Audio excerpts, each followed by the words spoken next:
Hello, my name is Farley, and this is my channel, AdAstraDraconis. And today we are going to be playing a little game called Tron Identity. This is the prequel to the newly released Tron Catalyst. It is a visual novel that was released in 2023. And, well, you don't have to play it before playing Tron Catalyst.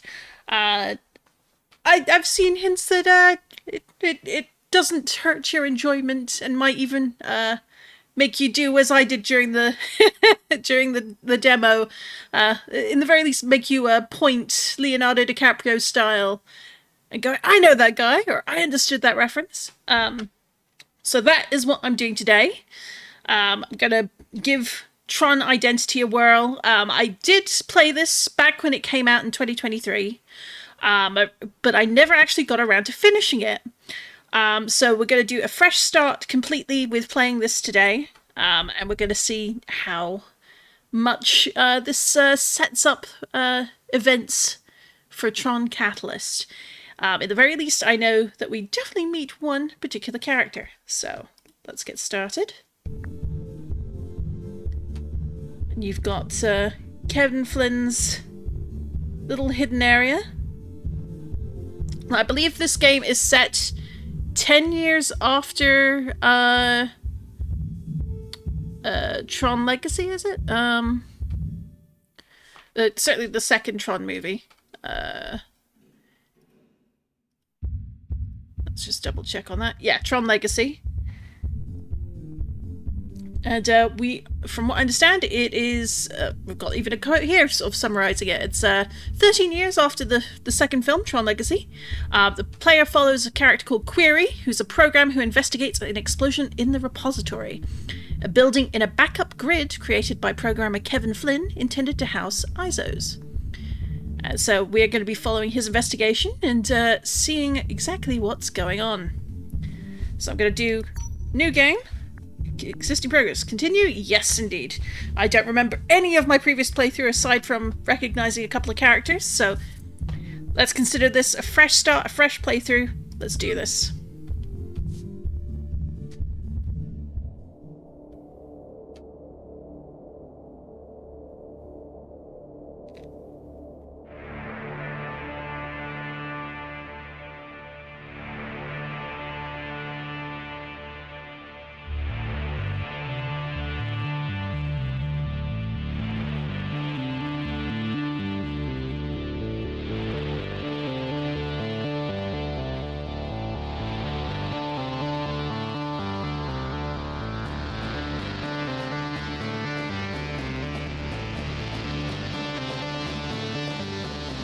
Oh, yeah.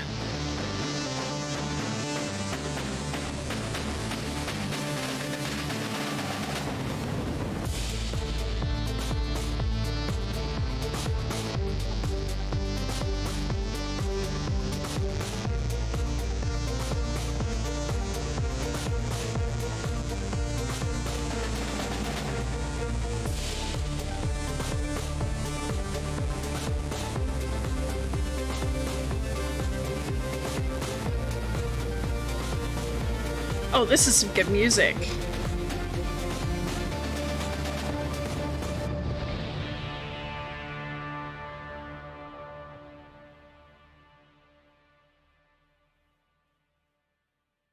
I'm very curious to know if the different colors mean anything.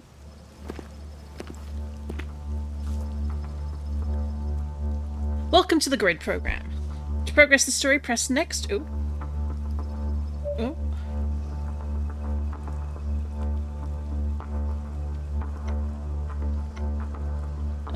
Nope. We so rarely are. Initializing. Whoa. Autoplay off. That was going a little too quickly there, but alright. This is a visual novel, which means, well, there is going to be some gameplay elements. A lot of it is a novel. If it's not spoken aloud by a narrator, which I don't believe there is one by default, I'll probably do the voiceover. There are going to be words that I'm going to stumble over, so please be aware. But let's give it a whirl. Initializing. It's a cold night in the city. Nothing new there.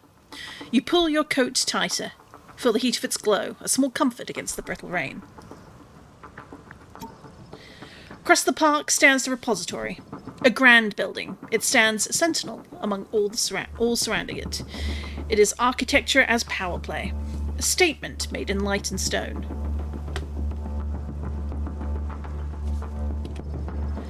It's also where you'll be working tonight. You step forward, taking in the data trees that flank your path. Suddenly, the screech of tires against asphalt to your left. The rhythmic pulse of a light cycle at full speed. You turn, seeing cold blue light racing towards you. Ooh, we get to choose. So do we hold our ground or dive out of the way? Let's hold our ground, see what happens. Didn't dodge the light cycle. You hold out your hand. Stop. The cycle doesn't slow. In fact, you could swear it accelerates, defiant. It blasts past on your left. 2 more cycles follow it. Yellow. Core. Whatever the racer did, it was bad enough to get 2 enforcers on their tail. Peacekeepers. That was the polite word. You operate in a less polite world. You push forward. More gingerly now. The park is full and silent again. Good. At the entrance to the repository stands a slab of a security program. His armor is scuffed and scratched, as is his face. A cruel smirk is attempting to break through his clenched jaw. Grish. Bit of trouble on the road there, Chief? Nothing I can't handle. Wakes you up. I'll catch them later. Kinda like wakes you up. That seems like a fun answer. Ooh, our character's name is Query, as mentioned before. Wakes you up. He laughs. You didn't dodge the light cycle. Next time, look both ways. You're not gonna win a fair fight with a speeding light cycle. The laughing stops and is replaced by a stern frown. Can I help you? Greetings, program. I hope so. Feel free to start. Oh, that's a sassy answer, isn't it? Greetings, program. Cute. You can tell from the scowl that crosses the program's face that he isn't one for proper greetings. Who are you? You flash a badge. 4 squares arranged in a T. It designates you as a member of the Disciples of Tron, a detective. No boss, no assigned task, but uncovering truths. A professional observer. My name's Query. Your boss called me in. Something happened here. Something big enough to bring in outside help. The program is taken aback. He steps away from the door and motions you in. You could have sworn you saw a light in his eyes pulse with frustration. This isn't going to be an easy night. This'll be easier if you work with me. Did I offend you? We're going to be good friends, I can tell. Did I offend you? We're going to be friends. I think did I offend you would be the one. Did I offend you? No answer. The program slams the door shut behind you, reactivating its glowing lock. No escape. Definitely not going to be an easy night.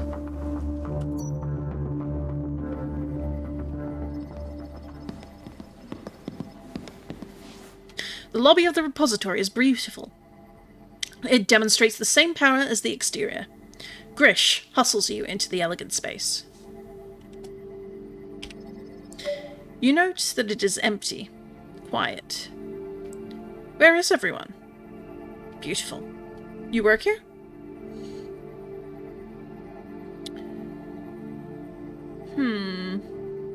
I'd say where is everyone is a good one to go for. Where is everyone? It's late. Only a skeleton crew tonight. And the prisoner in the library. Prisoner? This entire tower only requires a skeleton crew to run? That's the option we go for. In emergency situations, yes. Grish looks tired. It must have already been a long night. He growls. It wasn't my call to bring you in. I had this handled. I was about to begin my investigation. Investigating what? I can leave if you like. I imagine your boss felt otherwise. I can leave if you like.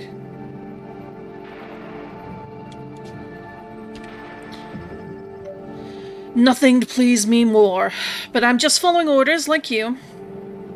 I don't follow orders. I'm an independent process. So I can stay? I'll go. Let's see what happens if you say I'll go.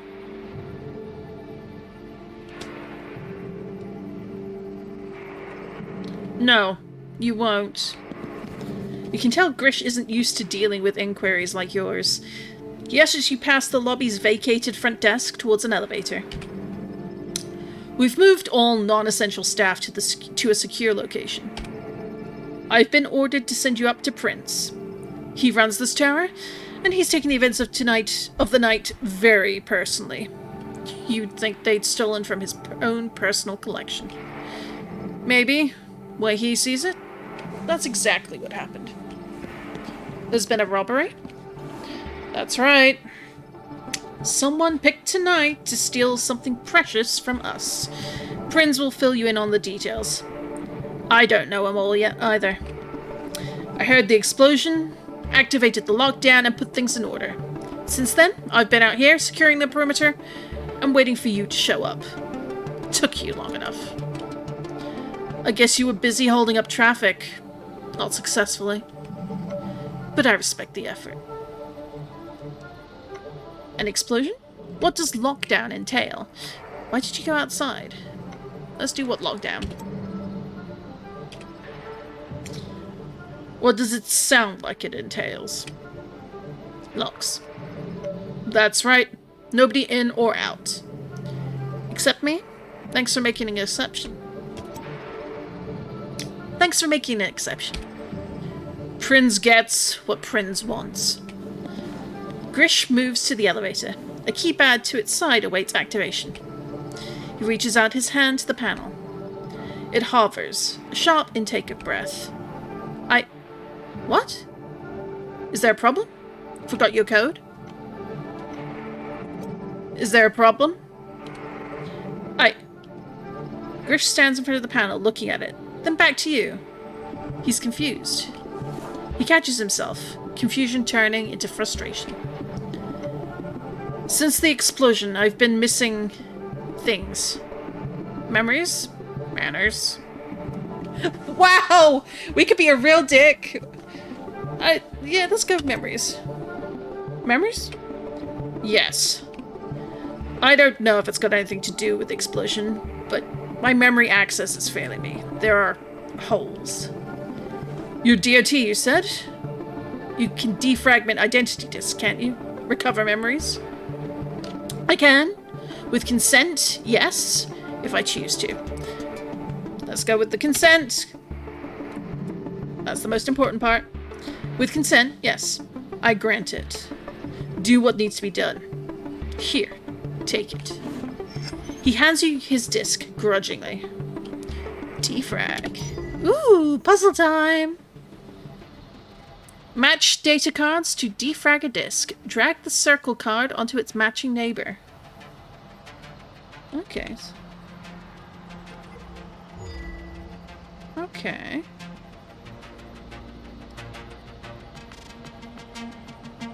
Alright, so we've got 3.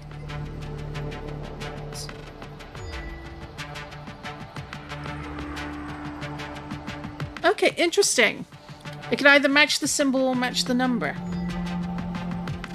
Cards cannot cross the top of the identity disc. No move is final. Undo any play at any time.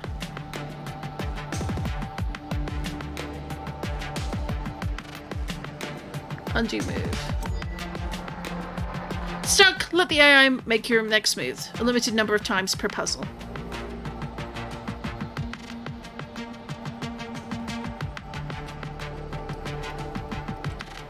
Alright, so we can do an option of play for me. Alright. To complete a puzzle, reduce card count to the target. Pick your own moves from now on. So we want to get the target down to 1.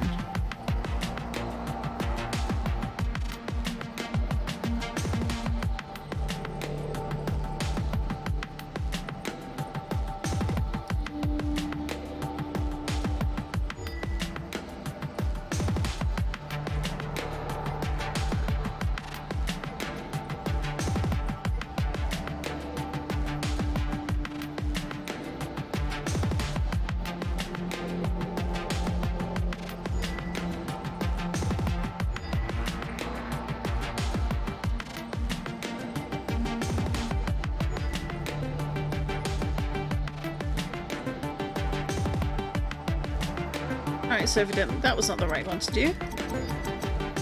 Let's go back. Alright.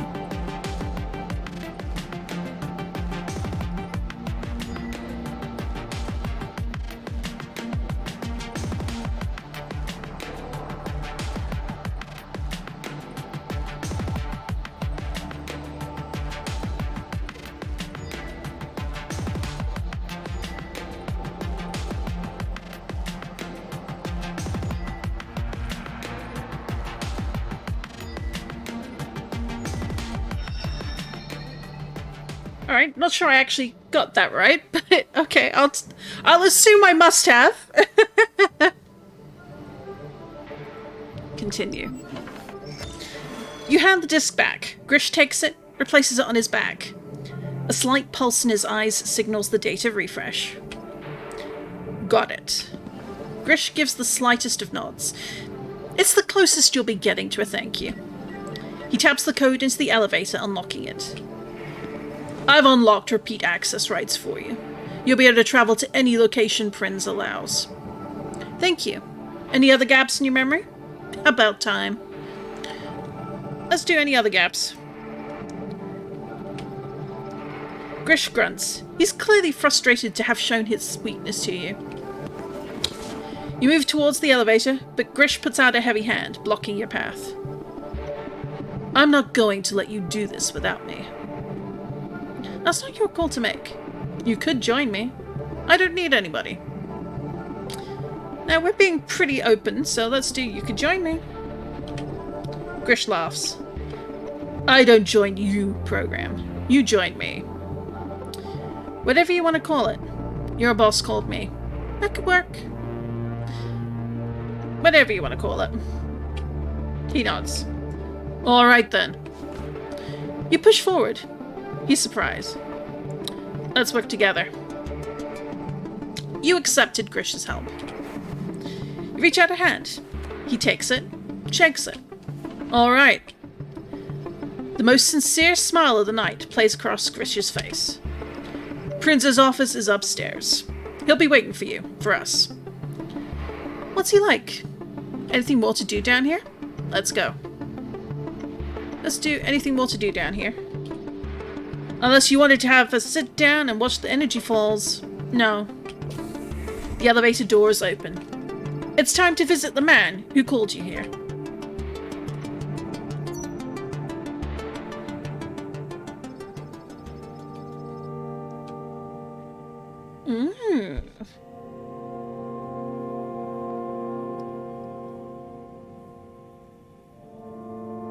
You can at least look around a little bit. Prinz may consider this an office, but it's more of a shrine. User memorabilia lines the walls. Prinz stands by the window, looking out over the city. He turns and smiles as you both enter. You accepted Grish's help. You found a friend, Grish. Grish snorts. You hired one for me, Prinz. I did, and you seem exceptionally happy to have the company. Prinz chuckles to himself. Very glad you could join us, Query. You come very highly recommended. This guy screams massive asshole! Never mind the extremely dangerous red shade of, you know, sort of control system red. Don't like that. Reputation is everything. I do the work. It's late, Prince. I do the work. So I've heard. Welcome. Prince steps in front of his desk. He registers your confusion at the bright lights on its surface. A little showy, perhaps. I've been told it looks like a shrine, but much like the users. I enjoy a little theatre. You didn't hire me to talk about desks. I'd rather get to work. What happened here? I kind of feel like that last one is the most relevant. That's a longer conversation, I fear. Prince smiles another smile. It is a smile calculated in its charm, the kind of self-conscious allusion to kindness that you've only ever seen in those with assured authority. Grish, still standing, tenses. He's seen that smile too many times. Tell me, Query, for whom do you fight? I fight for the users. I fight for the programs. I fight for myself. We followed Tron, so I fight for the users. Another smile, more sincere this time. You told Prince you had faith. Ah, a traditionalist, a program after my own heart. A user set this world in motion with vision, purpose, a steadfast ethical framework. Prince steps back to the window. Flynn built this world for us, Query. He built us an ark safe from Clue, from his intolerance of our kind. We must never forget what we owe, whose grace we rely upon. He saw the potential of the ISOs and our value. Your order was created with similar optimism. The disciples of Tron, independent seekers of truth in the face of tyranny. It's all very impressive, I'm sure. You too are part of Flynn's design. Do not forget it. He will return. We owe him everything. I don't think he's coming back. Flynn is a fairy tale. Well, I mean, as a player, I know he's not coming back in any form we recognize anytime soon, although, who knows, maybe Tron Ares will tell us otherwise, but we do owe him everything, but he might be a fairy tale, but given we've just indicated we're a faithful, we owe him everything. Prince noted your answer. We surely do, program, we surely do. Grish tenses. The boss and I have different views on the subject. I fight for the programs of the repository. In the war, they taught us to fight for the one next to us. Keeps things simple. Prince frowns. Your loyalty to those around you is why I indulge your argumentative demeanor, Grish. But loyalty without faith is a fickle thing. My faith is strong. Not entirely convinced. Prince moves towards a bookcase. My interest in the users goes beyond blind faith. I imagine you've noticed my collection.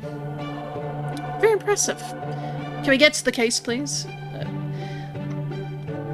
Let's keep him talking. Very impressive. Thank you. Does any particular piece in particular catch your eye? The currency token. Those colourful boxes. Yeah, the colourful boxes, always. Prince moves to the shelf, removing a box. This is a form of user entertainment. A video. Stored on an analog magnetic tape, they record fictional performances and share or sell them to each other. He smiles as he looks at the tape. This is apparently one of Flynn's favourites. I've not watched it, but the user on the cover looks heroic enough. It's an identity disc? Can we watch one? Yeah, like, linking it to identity discs makes sense as a form of thought. Prince shakes his head. Nowhere near as precise. Events are shown in an abbreviated fashion, in a two-dimensional image. No internal processes are recorded. They are obtuse, abstract. But according to our records, users love them. Prince places the box back on the shelf. Fascinating. Cute. Odd. Let's go fascinating. Very Spock. Prince smiles. Indeed. Prince's face stiffens. For the first time, he lets the stress of recent events show on his face. Prince? It's impossible to tell if Grish is sympathetic or frustrated. Tonight, the unacceptable has occurred. Our repository has been broken into, and our work is in great danger. I'm sure Grish told you about the explosion. Our vault. We have been attacked. I don't know for sure who did this, but I have my suspicions. I need to know who is responsible and what they stole from us. What was in the vault? Who had access? Let's start with who had access. To the vault? Core. It may be my repository, but it's their vault. I don't even know what they were keeping in there. He looks down. I wish I had a better answer, but for now, I am as in the dark as you. My building is host to a great many treasures, but presumably tonight someone stole our greatest jewel. Prince gestures broadly. The programs with the answers are throughout this tower. I'm hoping that an outsider like you may be able to find the truth of all this. I'd start with the crime scene itself, or the suspect we already caught. It was necessary to contain the threat. Absolutely. Grish turns to you. A visiting dignitary. I don't like new faces, not when there's a coincidental explosion moments after their arrival. One of my men secured the prisoner immediately. We've created temporary accommodations in the library. Give my apologies to Ada when you see her. Not exactly her role to play jailer. I'll start with the vault. I'll interrogate the prisoner. Let's start with the vault. I'll start with the vault. No need to tell me program. The DOT are independent of my authority. I hope that you also remember your oath of non-interference. Come back here when you have anything to tell me, or any questions I can answer. Prince's smile broadens. It's been good talking to you, Query. I will make it known to my staff that you are supported in your investigation. I believe you can do good work here. This is my repository. I will do everything I can to help you. Come to me if you need anything. You leave the office. Grish follows. For the users.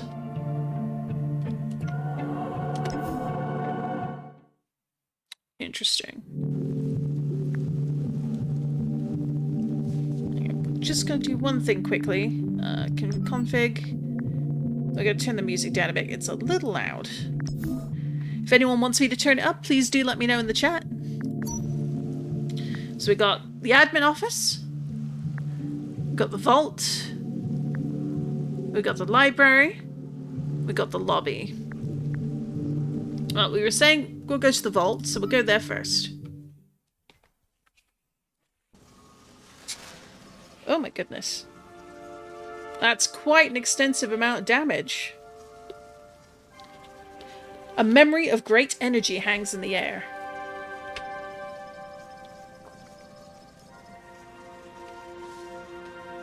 The vault, what's left of it at least, is incredible.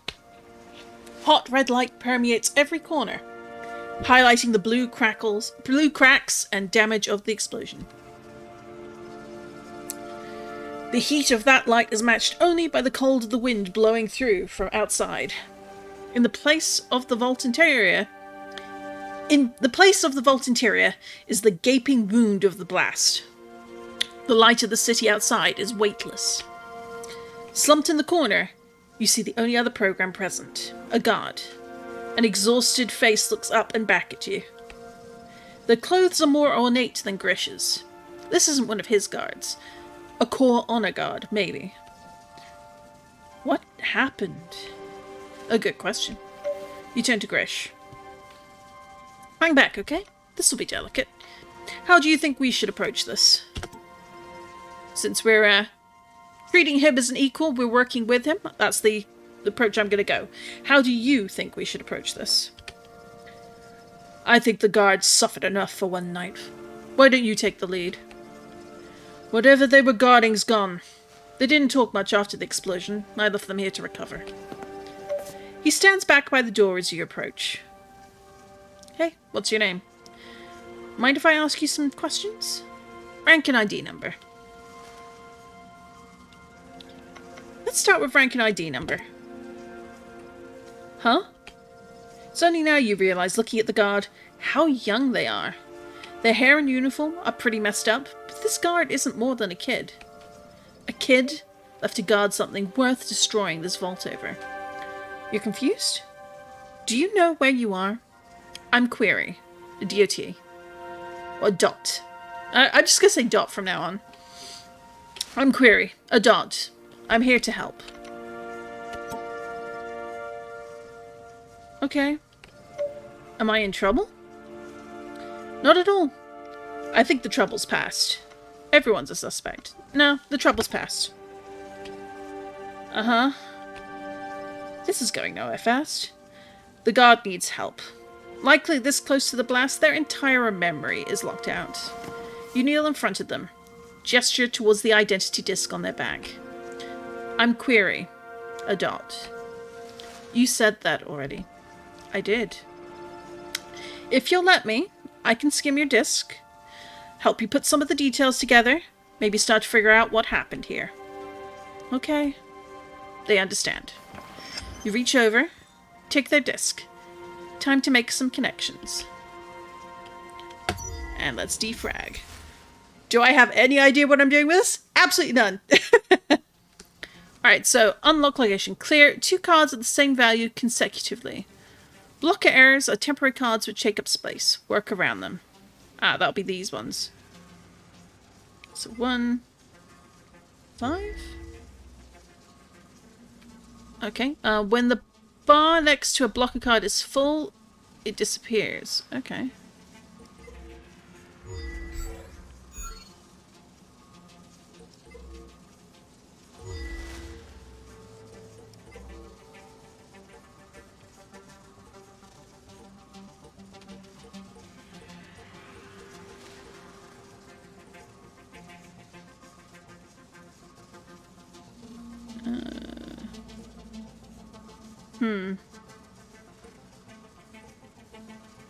Ah, okay, these.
Still not sure I'm following how I'm supposed to be doing that, right? But, you know, whatever works.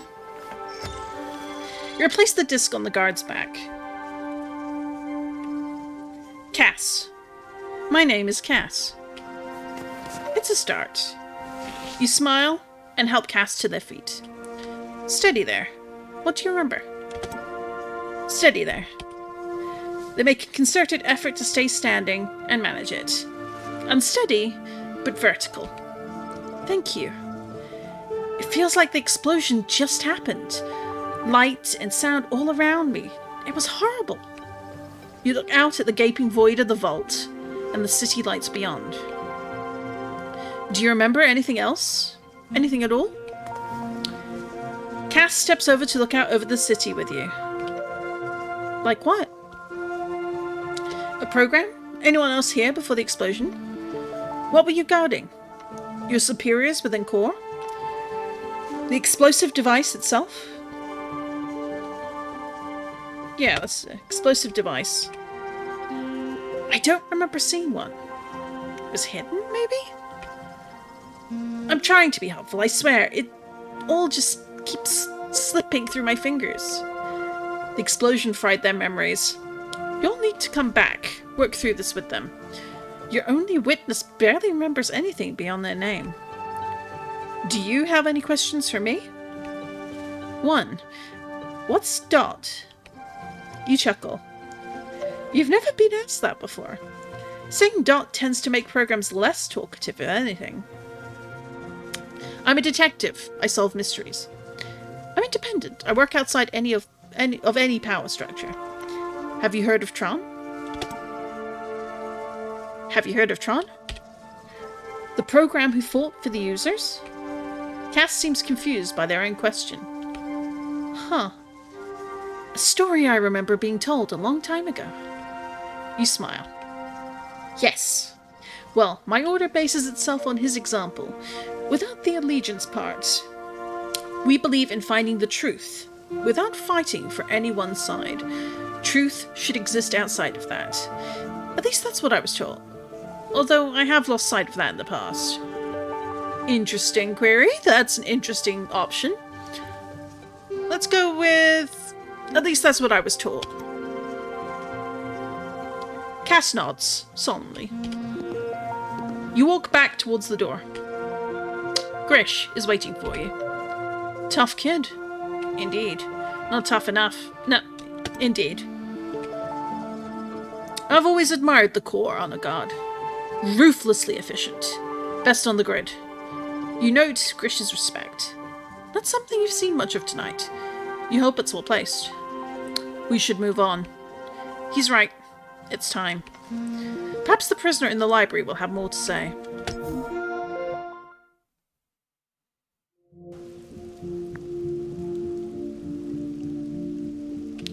So we've been to the vault, which is containment custom built for storing the most sensitive materials in the repository.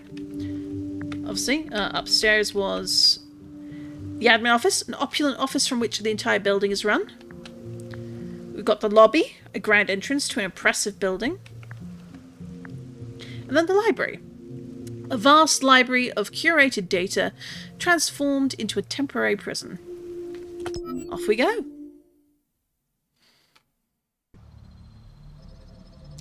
The library is vast. Undulating, distant platforms hang from the walls. The air is wet. The cold white glow of the space dreamlike. But it is the trees that make the grandest impression. Tall and old and impossibly complex, they curl and swirl and the energy falls before you. You've never seen anything like them before, not at this scale. Grish leans conspiratorially towards you. This isn't a place I'm comfortable, program.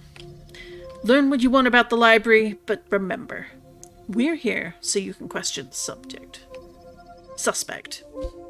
You go to correct him, but before you can, you're interrupted. You brought a friend, Grish? A program stands next to you, glowing white like the room around her. You enjoy my garden? I've never seen anything like this before. An intriguing detail. I don't understand. This is a library? Kind of like that one. The smallest, most respectful of smirks. You're first, perhaps? She kneels down, checking the leaves of a tiny plant at her feet. She turns each over in her fingertips, inspecting them in turn. Content, she stands up, smiling again. Grish smirks. I am Ada. Welcome to my garden. I don't understand. It's beautiful. I'm lost. Well, it's certainly beautiful. A different smile. Something approaching pride. You have the sense she'd never admit as much, though. Thank you, Query. This is the greatest library on the grid. It is the centerpiece of the repository. The very purpose of its existence. Before you lies the grand total of knowledge from nearly 2,000 cycles of our society. From the founders to this moment. All of it. Pristine. Ada walks over to a tree, grand and towering. She reaches out her hand, brushes a leaf, letting its energy fizzle at her touch. A crackle of utter sonic complexity. You've seen trees before, I imagine? Of course. Do you know what they are? Is that a trick question? A decoration inspired by the users. I always assume they occurred naturally. An outcome of the grid? Let's go with that one.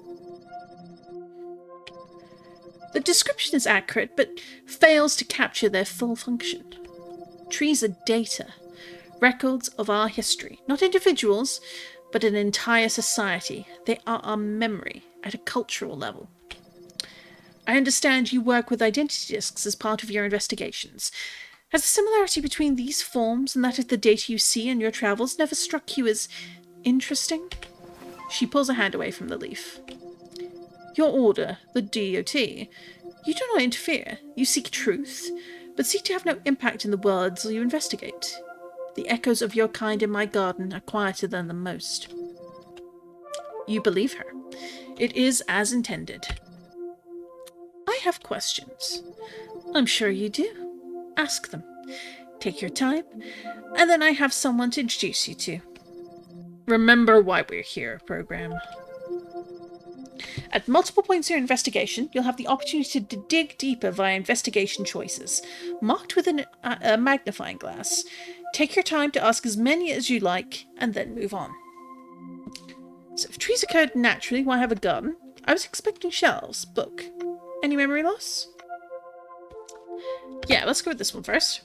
I was expecting shelves. Books. A laugh. As with Prince's shelves of user entertainments, I don't blame you. So much of our world is contextualized via the users and their arcane, oblique practices. I've been speaking to my guest at length on the topic. It is an irony that they had to cut down their trees and transform them into books. Our method is lossless. How long does it take to learn to read this data? How do you find anything? First one first.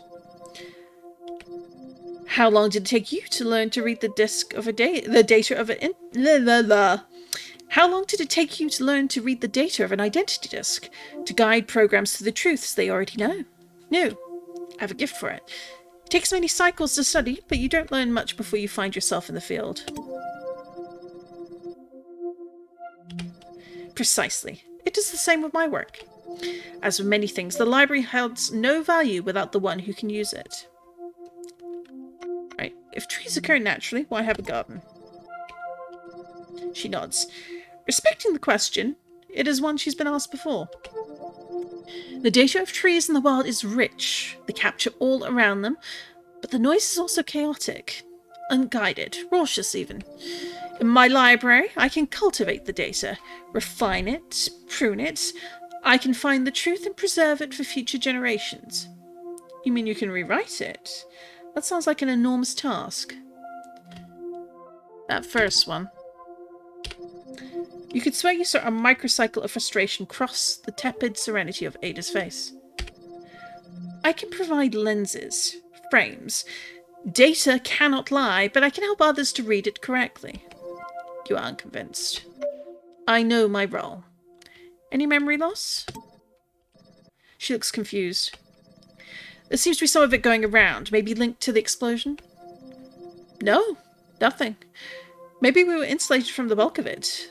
The trees blocked the storm. Not all of them survived, though. Some of my saplings, the recent and obscure, seem to have been shattered by the force of the explosion. I may be able to rebuild, replant, but I am sure we have lost a great deal. You don't have backups? I'm sorry. I think the backups question is an important one. She shakes her head. That would be illegal. Core demands that all curated data remain here in the library, accessible to them when desired. To take anything out of the building would be a crime. A pause. I am sorry for my outburst. It is a blessing you are here tonight. Flynn be thanked. Let's move on. As you wish. The librarian motions towards the center of the library. A platform juts out into the humid air.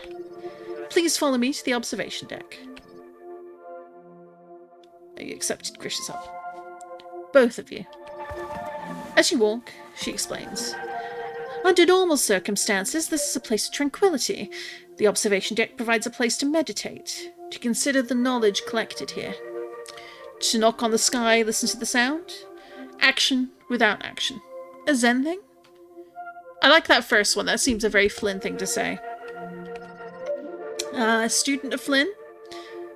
I read, some truths transcend the speaker. Indeed, you're in the right place. You continue walking. A bright energy field surrounds the end of the platform. Ada notes your reaction. A safety measure under normal circumstances. It would be unfortunate to fall from the perch. Grish smiles. And a perfect prison under irregular circumstances. You're now close enough to see the energy field has an occupant. An exceptionally tall figure, sitting cross-legged in its center. I will leave you alone with him. I encourage you to be respectful. This is, after all, an ambassador, a guest in my garden. A traitor in our midst. Ada winces. My guest, Grish. Grish gestures her away. The man in the energy field looks up as you approach. Sad eyes peer out from a strangely pale face, faceted and lit by two bright eyes. It is a timeless face, and one you instinctively know has seen a great deal. Greetings, programs. Grish sneers. Greetings. How are you holding up? Nice view. Let's do greetings. I should introduce myself. I am Sierra, ambassador for Automata. This is the word that I'm going to mess up so much. It's a Automata or Automata. And I think it's Automata. But I'm probably going to say it both ways, so please bear with me. I am pleased to make your acquaintance. I'm Query, of the DOT. I've been asked to investigate events tonight. I've been told you are a criminal, but I will form my own opinion. You have my word. You nod, respectfully. Grish grimaces, unimpressed. Sierra smiles. You find yourself fascinated by the structure and patterning of his face. The way it contorts into a flawed attempt to mimic a very user expression. You try not to stare. He notices. Am I your first automata, Query? Yes, I'm sorry for staring. No, I've met strange programs before. Let's go for yes. He looks at you quizzically. It can be strange to be exposed to the new. The automata have kept to ourselves for some time. It's reasonable that the rest of society would be surprised by our appearance. In truth, I am proud of the difference. We choose not to look like the users of myth, but walk our own path. You look userish? I stared only because you look transcendent.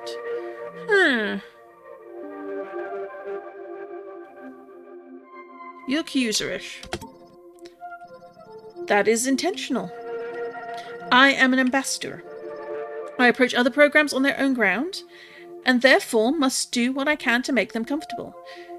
Regrettably, that comes at the cost of my expression of my kind's true programmatic beauty. His smile broadens. Let's get to the matter at hand. My crimes? Grish steps forward. You know what you did. Grish, do you even know what you're accusing me of? Grish tightens, his frustration growing. Directness seems the best path.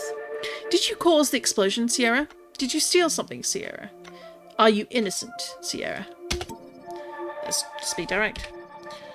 Sierra locks eye contact with you. I am. Not that your friend particularly cares. Grish's fists tighten. A flash of light plays across his eyes. Tell the truth, liar!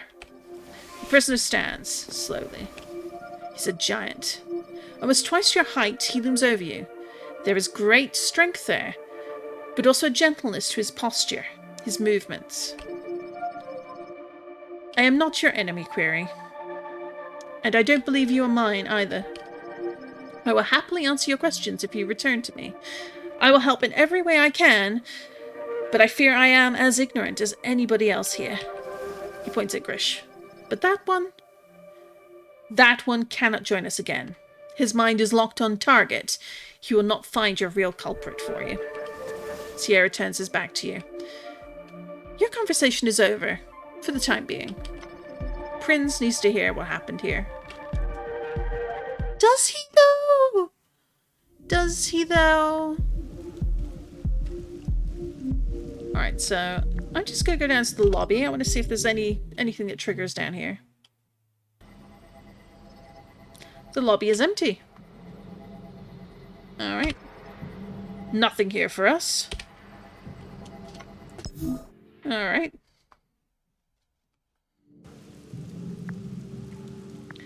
Right, back to the admin office.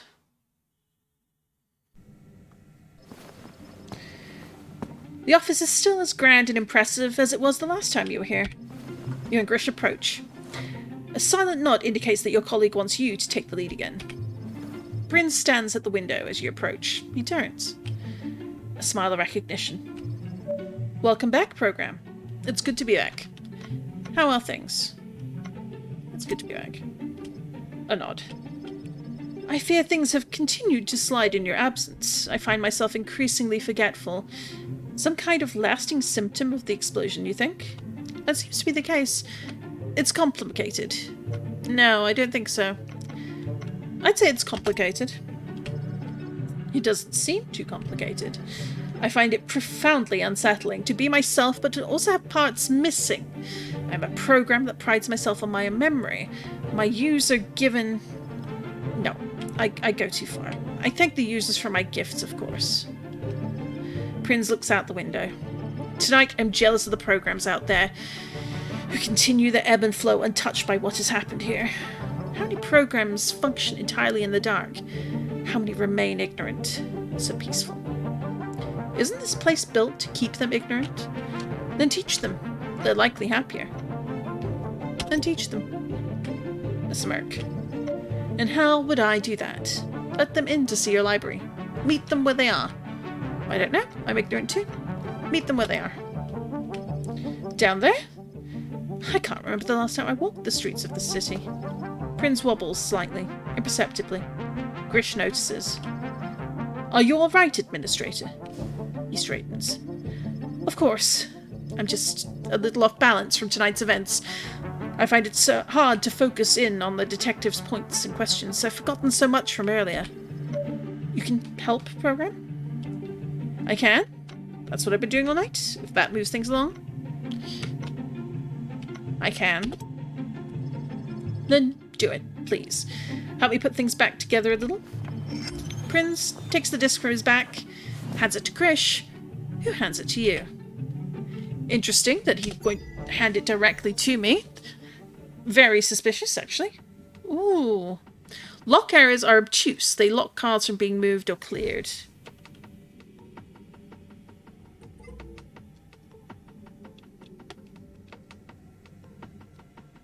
So, let's just do rules. The goal of defragmentation is to reduce the number of cards in a program's disk to match the target value. Clear cards by dragging them over other cards to knock them out. You could drag a card 1 or 3 playable spaces in either direction, but not across the gaps at the top of the disk. As you play, different errors and disk complexities will mix up the rules. Lock errors shut down a segment of the disk for a single turn, preventing play in that area.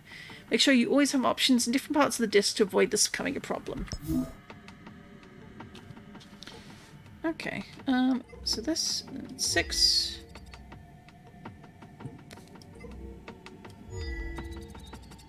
Okay, so these are locked now.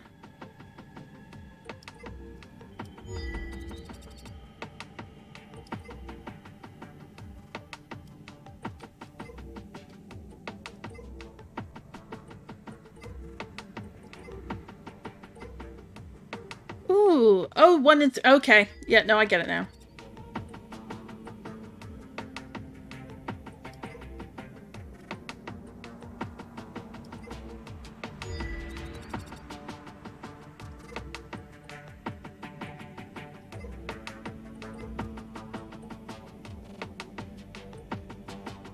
So those will be knocked next.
Oh, that seems to think I should undo move. Okay.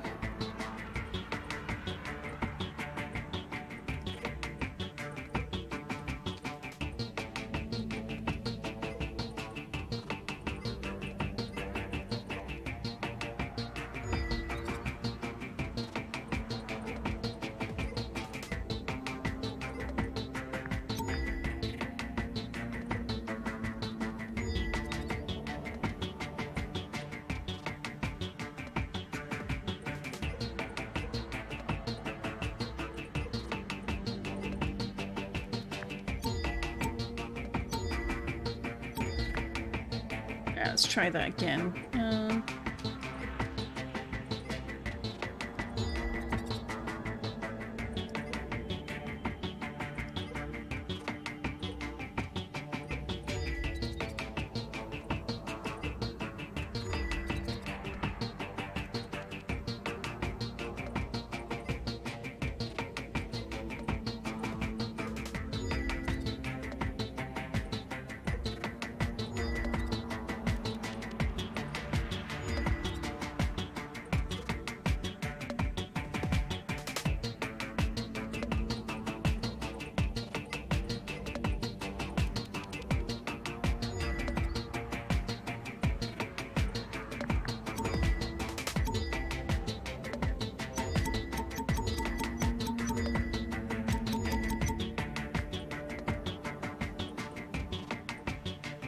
Now people get to see just how terribly I play these games.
There we go. Got there in the end. That was a little troublesome. Alright, you hand the disc back to Grish. He places it on Prin's back. Prin stretches, rolling his neck, and smiles to himself. That's better. He turns to face you. So, what is your conclusion in this case? It's too early to say. I don't trust Sierra, the ambassador. Cass in the vault is hiding something. Grish here seems distracted. No, I believe Sierra. Cass is definitely hiding something. Grish is certainly... I don't know that he's distracted. But I do think he is overly distrustful of Sierra, but I think that's probably in relation to the war he mentioned. So it's too early to say. Yes, quite. I respect your discretion in the matter. How long does this usually take? As long as it takes. A couple of millicycles. I'll go faster with fewer interruptions. As long as it takes. What's your tone, program? Prince tightens. Time is short, and it is important your work here is swift.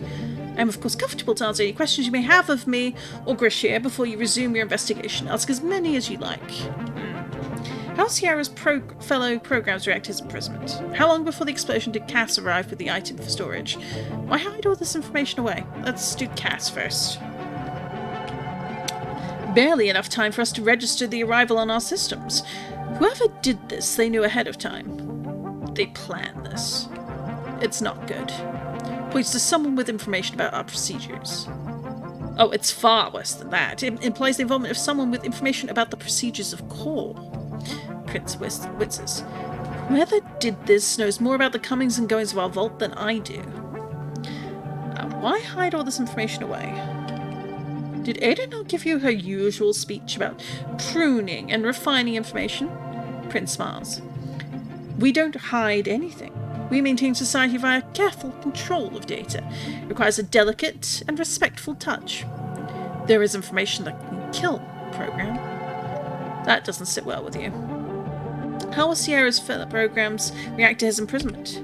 Prince laughed. Not well, I imagine. As you no doubt gathered from your conversation with him, his kind, the Automata, stand directly opposed to the sanctity of our civilization. They blaspheme and they mock, and they bring nothing to back up their outlandish claims. They refuse the existence of the users, but can provide no evidence of their absence. It is infuriating. Prince shrinks back a little from his tirade. More of his kind every day, making demands of the rest of us. I sincerely hope they are not foolish enough to start a fight over this. You're uncertain of his sincerity. No more questions. As you wish. Prince's head tilts slightly to the side, and he raises two messages to his ear. An incoming message. Yes. Where? I see. He looks back to you, a determined flash to his eyes. It would appear we have an issue. Yes. Where? I see. Where? Prince appears shaken. My exterior guards tell me a known proxy has just landed on the building. A known criminal has landed on the building. Her name is Proxy. Have you encountered her before? Name rings a bell? No. From what I've heard, few do and remain functional. Grish tenses. She's a thief, a pirate, no respect at all for the work done here. Prince goes to his shelves and begins to pack a few items into a small bag. This is no coincidence. She will surely be involved in the theft tonight. I am moving to a secure location. Grish, you're coming with me. As you wish. Query, for my security, I'm afraid I can't tell you where I'm going. I will still be in the repository, but I will be unavailable for now. He finishes filling up the bag and seals it. I know your order doesn't engage in ongoing events, that you are forbidden from interfering, but I need you to reconsider that oath in service of myself, our work, and core. I need you to go up there and meet this interloper. I need you to find out her involvement in the vault explosion and prevent her from doing any more damage. When the time is right, I will return. All right, I will ask questions. I cannot break my oath. Then investigate. Interview her. Prince chooses to trust you. I trust you'll make the right decision, if one must be made. Picks up the pad and heads for the elevator. Grish follows behind, disc in hand. She's on the landing pad, Query. I suspect some of your answers are up there with her. Interesting. He takes all his user memorabilia of all things. But we can technically go anywhere we like. So let's go down to the lobby. The lobby is empty. The energy falls remain beautiful. A nice place to visit on a calmer night. Grish is long gone. You wonder if he escorted Prince back to his office yet.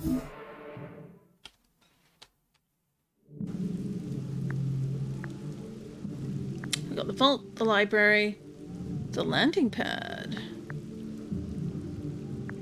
Let's go back to the vault, and then the library, and then we'll go see our stranger. Cass paces back and forth, deep in thought. Come back later, query? Alright, I guess we aren't going to be visiting for long.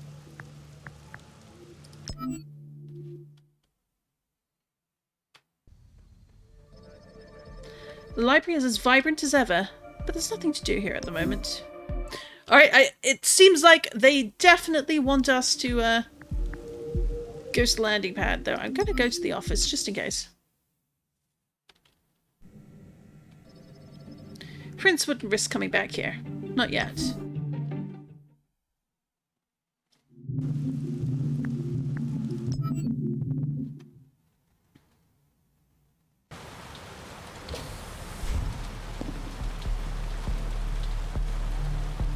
The landing pad juts out at the side of the repository, like a grid bug clinging unsteadily to a mountain.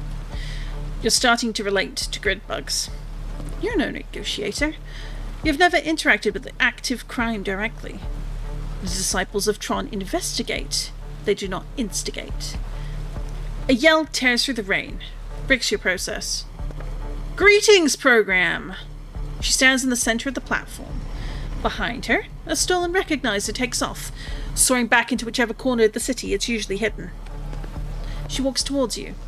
Her swagger implies casual charm, but you can sense a readiness to strike. Danger may not be present, but it is certainly pre-cached. I said greetings, program. A playful anger crosses her eyes. Do you have a name? I'm query. I don't give my personal identifier to criminals while on a case. You first. Continue to be polite. I'm query. She laughs at you. You're more of a riddle wrapped in an enigma. No, it's... I know.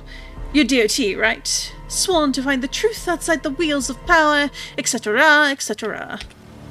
But it's still a charmingly fitting name. I'm Proxy. I'm sure you've already been told a great deal about me. I know you're a thief. Why don't you give me your side of it? I'm a scoundrel. I never do well. Good for nothing.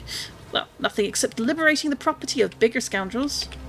She does a little sarcastic bow. I'm pleased to make your acquaintance. I think we're going to be very good friends, detective. She's toying with you, testing your boundaries. Before you ask me your questions and we get to negotiating what happens next, I have one pressing question, if I may. Shoot, go for it. I ask the questions. She ignores you. It's less of a question than an observation, really. It unsettles me. My question is, why is this landing pad not secured? No guards, nothing preventing my landing, unloading. My code whispers trap to me. I should have been surrounded by 6 angry programs with discs in hand the moment I set foot on such sacred ground. The word sacred is stressed, ringed for every available drop of sarcasm. No offense, but you're not as scary as the welcome as I anticipated. Something happened here? Are the usual programs occupied? There was an explosion. She nods, play acting, taking the new information on board, pondering, considering the nuances of this new revelation. All in order to mock you for not realizing she was already aware, no doubt. An explosion tore apart your vault, and when someone like me sees that happen to a facility legendary for its security, I think to myself, maybe there's an opportunity here. And then when I arrive and see that the guards have scattered elsewhere, I become certain that there's an opportunity. She gestures at you. You're all they had to send up to me, no doubt tightening security around the zealous prince. How is Grish, by the way? He's been helping my investigation. He doesn't seem very happy at my presence. You know each other? We used to. We fought together in the war. I think we took wildly different lessons from our time together. The first sign of weakness, a little sadness, crosses her face. It's gone in an instant, partitioned away under layers of bravado. I'm here because I see an opportunity to take something of my own while you're busy chasing around the other thief. Tell me why? Surely security is tighter now. More work for me. Tell me why. Because it's fun to have an audience. She smiles but knows that's not a good enough answer. You're DOT. You investigate, you don't prevent. I'll be long gone before your case officially opens against me. You'll never find me. She's working very hard to appear confident. It's almost working. Confident, but out of boasts. Ask your questions then. Oh, I need to just step AFK a moment. I will be right back. And we will continue our conversation with Proxy. Thank you for your patience. I'll only be a couple of minutes.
Sorry about that. Thank you for waiting for me. Alright, so we've got some questions we can ask. Are you going to hurt programs tonight? Only those I need to. Those that get in my way. Matter of fact, to the point. No bravado. Derezzing is easy for you. They'll be doing their jobs. We all have jobs. I'm occasionally forced to do mine. She holds your eyes. No budge. Tell me about the war. She looks down. Nothing to tell. A bad time. A time I'd rather forget. I could help with that. A gift the users didn't grant us. No. Cursed to remember everything that happens to us, outside of errors and glitches. Can you imagine what it must be like to have the power to curate your memories like a user? She shakes her head. Tell me what you're going to steal. Data. There are great secrets being kept in this building. One in particular has infinite value. I need it. She smiles, empowered even by the idea of it. What data? You here to steal the tree? How do you know it's here? Everything is here, Query. Ada's garden contains everything our society has ever created and everything gifted to us by our creator. When Flynn created this grid, he left behind code which would empower a program in ways we cannot imagine, give them abilities beyond anything any program has ever possessed. I will find that code tonight. It's here somewhere. Where? Fairy tales. Where? I don't know. I will. Let's move on. Good. I think I'm done talking. Her tone has shifted. The bravado of earlier has slipped away. She's finished playing. I'm going to walk past you now. I'm going to walk past you and into the repository. Once there, I will do what I have to do to find what I came for. You need to get out of my way. She reaches to her back, draws a disc. It sparks and shivers with energy. You have no doubt she knows how to use it. I can't do that. I am not your enemy. Good. Don't forget it. A bullying tone. You don't like it. You wonder how she used this power she covets. And then it happens. She moves fast, closing the gap between you and holds her disc to your neck. You feel the sizzle of it brush against you. You instinctively draw your own disc, just like you were taught. You hold it millimeters from her neck. A few particles of her hair turn to light and drift off the platform, sliced by your weapon. You're fast, program. She jumps back, adopting a throwing stance. You mirror her. You're not going in there. Stop. I don't want to fight. I promise you, unless you lower your disc, there will be one. And it will be brief. She stands ready. A stalemate. This moment matters. A choice either way. Throw your disc at proxy. Drop your disc. I'm going to drop my disc. You open your right hand, dropping the disc to the floor beneath you. It clanks, metal against metal. I'm not your enemy, Proxy. My job is to investigate, not fight you. She smiles, replacing her disc on her back. I'm glad. Genuinely. She walks over, picks up your disc and hands it back to you before brushing past to the elevator. Next time I see you, Query, I will have the power of Flynn. I'll remember the respect you showed me. The elevator closes. She is gone. The rain continues to smash the landing pad. You stand alone. You did that which no dot must ever do. You made a decision. It's becoming a dangerous habit tonight. It's so cold out here.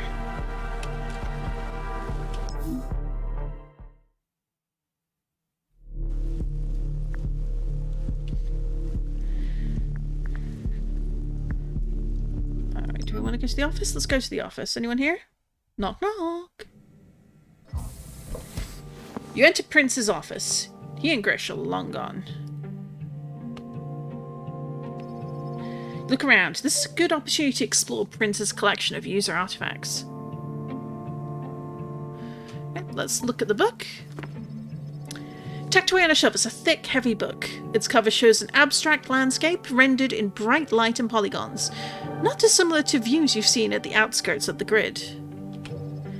In white block capitals, it says ARC X0711 beneath Instruction Manual.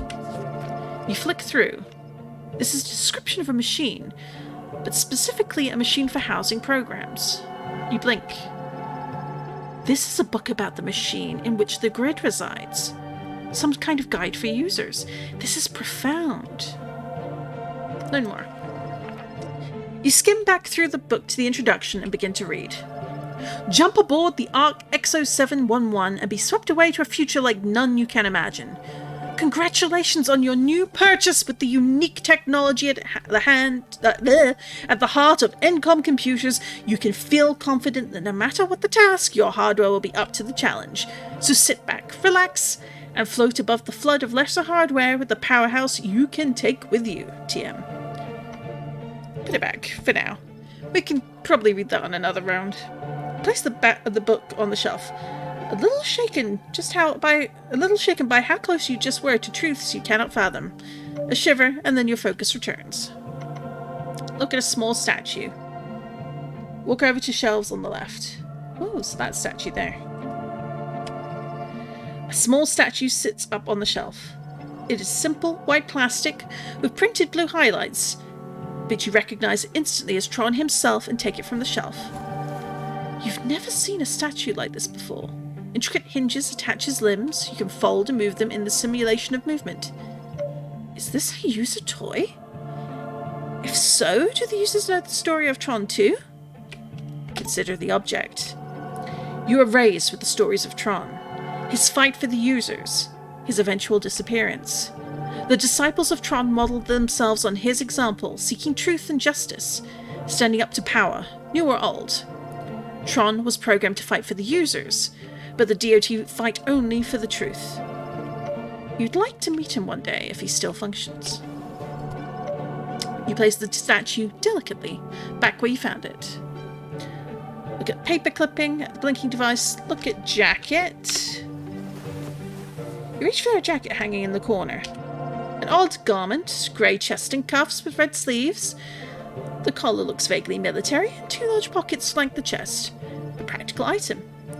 You've never seen anything like it. No light, and the material feels alien, otherworldly. Did this belong to a user? Someone important enough for Prince to have it in his collection? Investigate further. You poke the strange clasps, presumably designed to hold it together.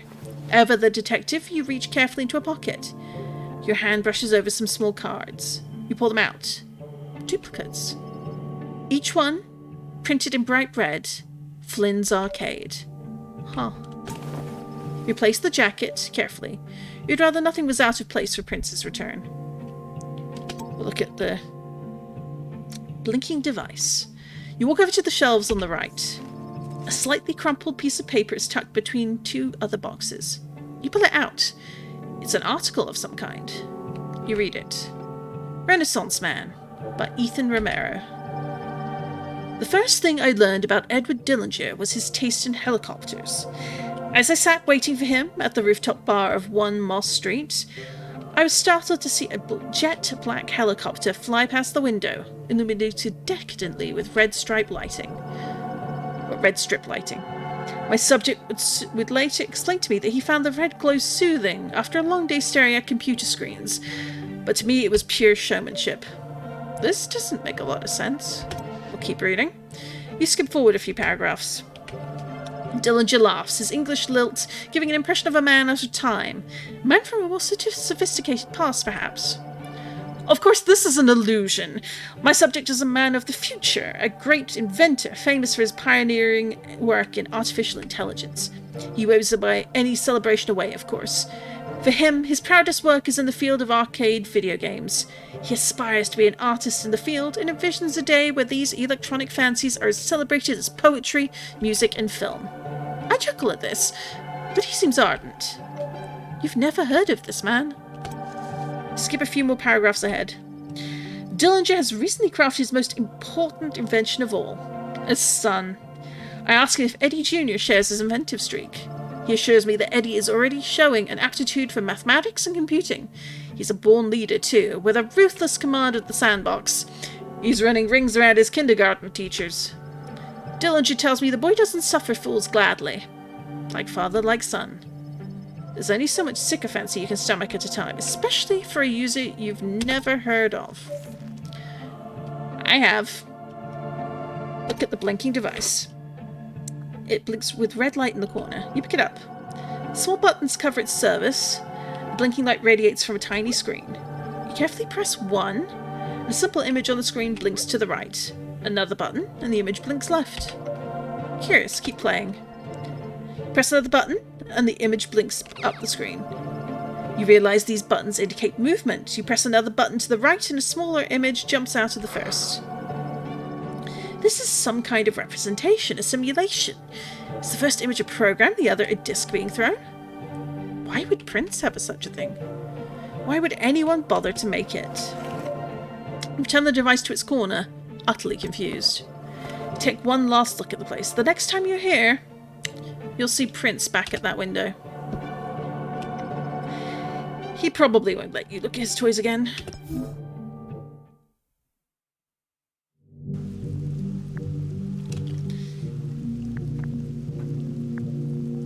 Let's go down to the lobby. Because I like the lobby for some reason. Oh. Lobby is as you left it. A lot has shifted since you were here before. You feel almost nostalgic. Across the room stands Grish. I've been looking for you. Okay. You found me. Aren't you busy with Prince? Ha! I've taken a break from babysitting the administrator. I wanted to see if you'd made any progress. You impressed me while we worked together. I'm hoping that'll continue. But first I need you to clean my disk again. Still dropping memories. Prince needs me at the top of my game, and I'm far from it. Of course, whatever helps. Good. That's okay, you weren't expecting a thank you. Grish moves his disc, rolls it around in his hand, tilting it to catch the reflection of the energy falls. Me and my disc. We've been through a lot. The adjunct war, cycles of work keeping this place ticking over. I'm not someone who looks for help. I'm not someone who asks other programs for anything. I function independently. But tonight I've learned something about trust. I don't know what's coming. That's why I'm asking for you to clear this up. But I'm glad we've met. Thank you. He hands you the disc. Your hand hovers over the surface, ignites it. I'm not sure I believe him. Well, I believe him about the lack of trust, but... So target 3. So it's 1 or 3 along. Okay.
So target is 3 things left. Okay.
There we go.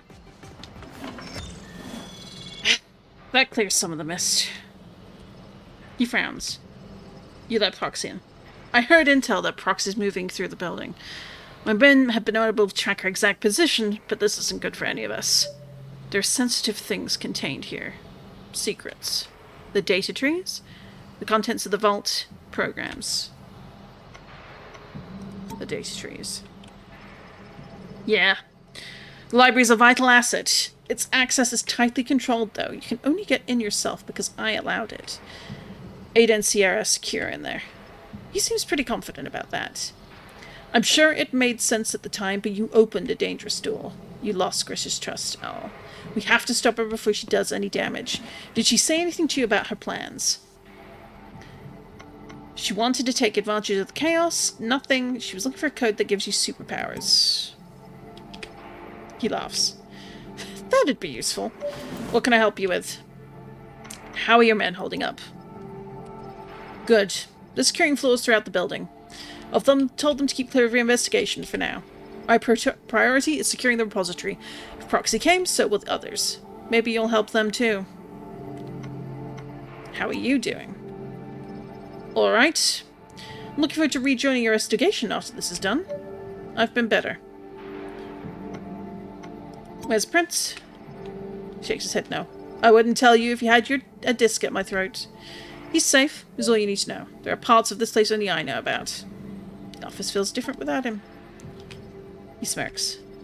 It would, I would imagine. Did you touch anything? I like to be thorough. There's nothing relevant to your case there. Stay away from Prince's stuff. No more questions. You need to get back to Prince. I do. Good luck out there. He gestures towards the elevator.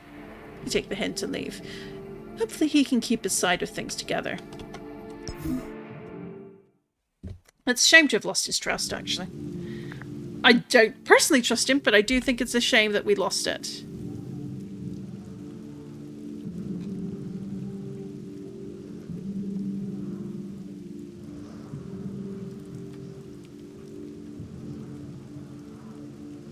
Alright. Just fixing a thing. OBS is frozen for me, so just tweaking it, seeing if I can get it going again.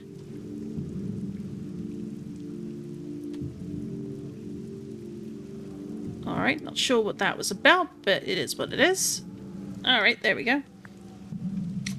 So, I'd say we're going to go to the vault, and then we're going to go to the library. The vault is much as you left it. Outside, the falling debris of the explosion have stopped. And the room has begun to cool from the rain and wind outside. Cass stands by the hole in the vault wall. They look more confident than you remember.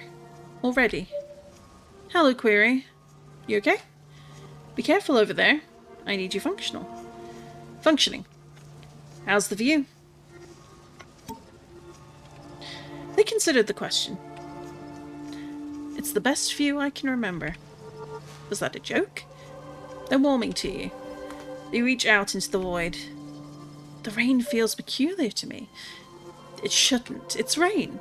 Most common thing on the grid, right? Yeah, it comes and goes. So why is it so strange?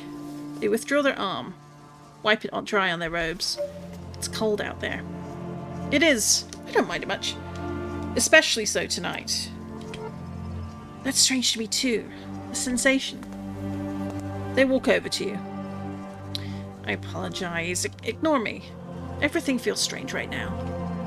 They're still clearly suffering from the damage they took in the explosion. How goes the investigation? There's a lot of power at play. I don't know who I can trust. I still don't know the fundamentals of the case. No, I've not been much help, have I? You smile and attempt to reassure them. Hopefully I can help you learn more before that thief causes more trouble. You heard about Proxy? I did, from Prince. He made Grish bring him here to meet me. Apparently he had to see me for himself. He seemed scared. Prince, I mean. Grish seemed to be quite excited by the idea of a fight. It's endlessly fascinating to you how fast information travels in confined spaces. Ironic to see the same in a place so defined by secrecy. You're safe. She's not interested in you. If you say so. You leave it there. Cass seems frustrated. Whatever I was guarding, it's safe to assume I failed in my task. I can't let that happen again. Meaning, I'm sure you did your best. We don't know anything yet. Meaning I want to help you. This is not uncommon among victims of crime.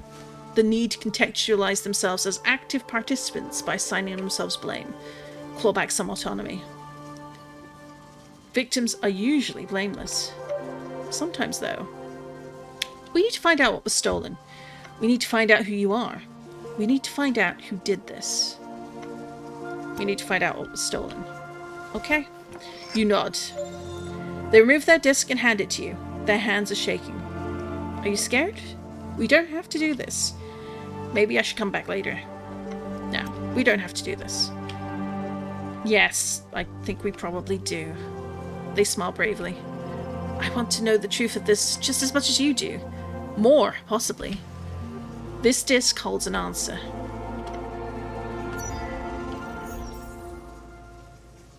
Oh, we've got blocks to work out. It's target 3, so it's 1 or 3. Okay.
Huzzah! Got it done. You hand the disc back, and Cass places it on their back. Their eyes flash as they sync. Silence.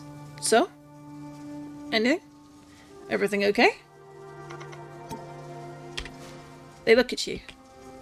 No. They look uncomfortable. Frustrated.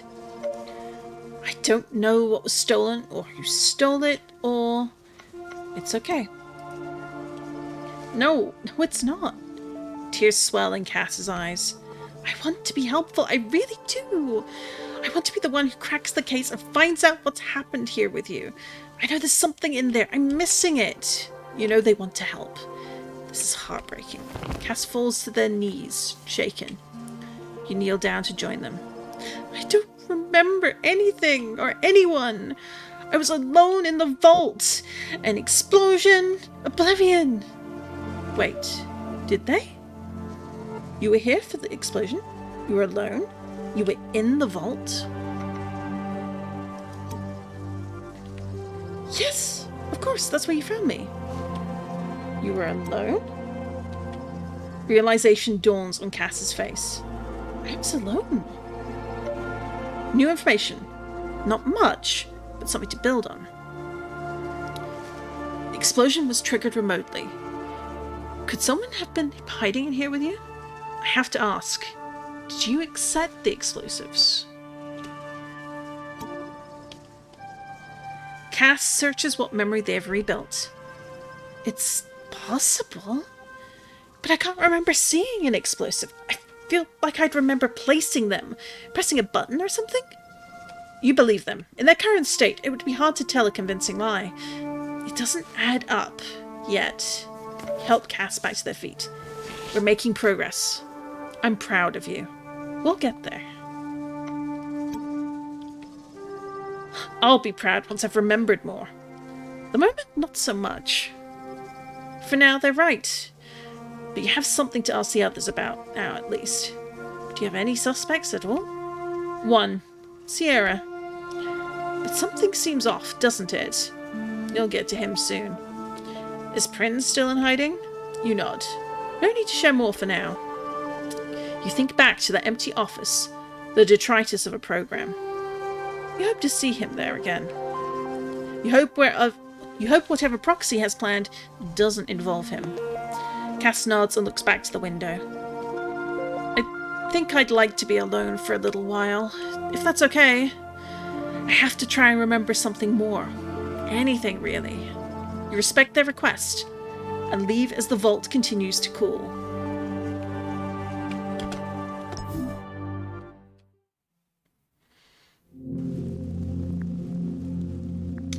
It's time to go to the library! The library feels like a mirage. Given everything else going on in the rest of the building, it's peaceful, calm. The trees shielded those here from the memory bug. It seems to also shield them from the petty concerns of Proxy and the others. As you enter, Ada ushers you over. She seems less comfortable than before. Greetings again, program. She looks around, checking there's nobody with you. Definitely uncomfortable. What's wrong? Is Sierra right? Has Proxy been here? Yeah. Ada looks back at Sierra, then to the door. No sign yet, but it is surely a matter of time. You suspect that if Proxy thought the information she needed was in the library, she'd already be here. You say as much to Ada. I suppose that makes sense.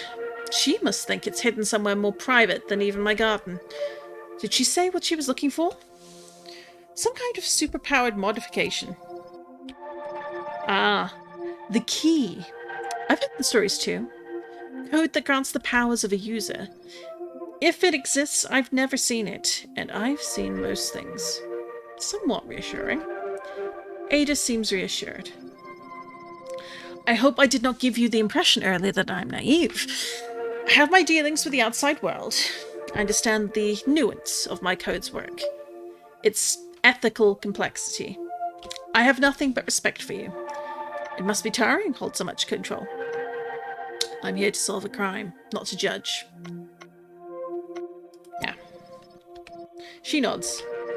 Another who understands their purpose. I respect that. I need to confess something to you. Okay? I'm listening. I worry that I may have played a role in the theft, and now in Proxy's attempt. You're working with someone on the outside? You stole something? In a manner of speaking, she breathes deeply, centering herself. Eyes still closed, she continues. While I believe that information must be controlled and structured, I think that it must then be spread.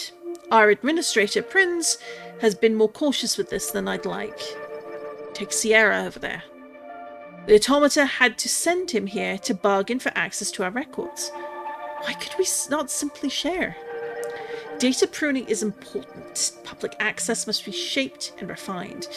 But if the public never has access, then what purpose does that serve beyond a pretty garden inside a box? Another deep breath. A little shudder in this one. I've been releasing small packets of data. Highly curated, of course, but I've been releasing them. It was intended to inspire, but I worry it was too unsuccessful. Rumors of secrets still hidden here have been circulating, building interest. You think they stole some data from the vault?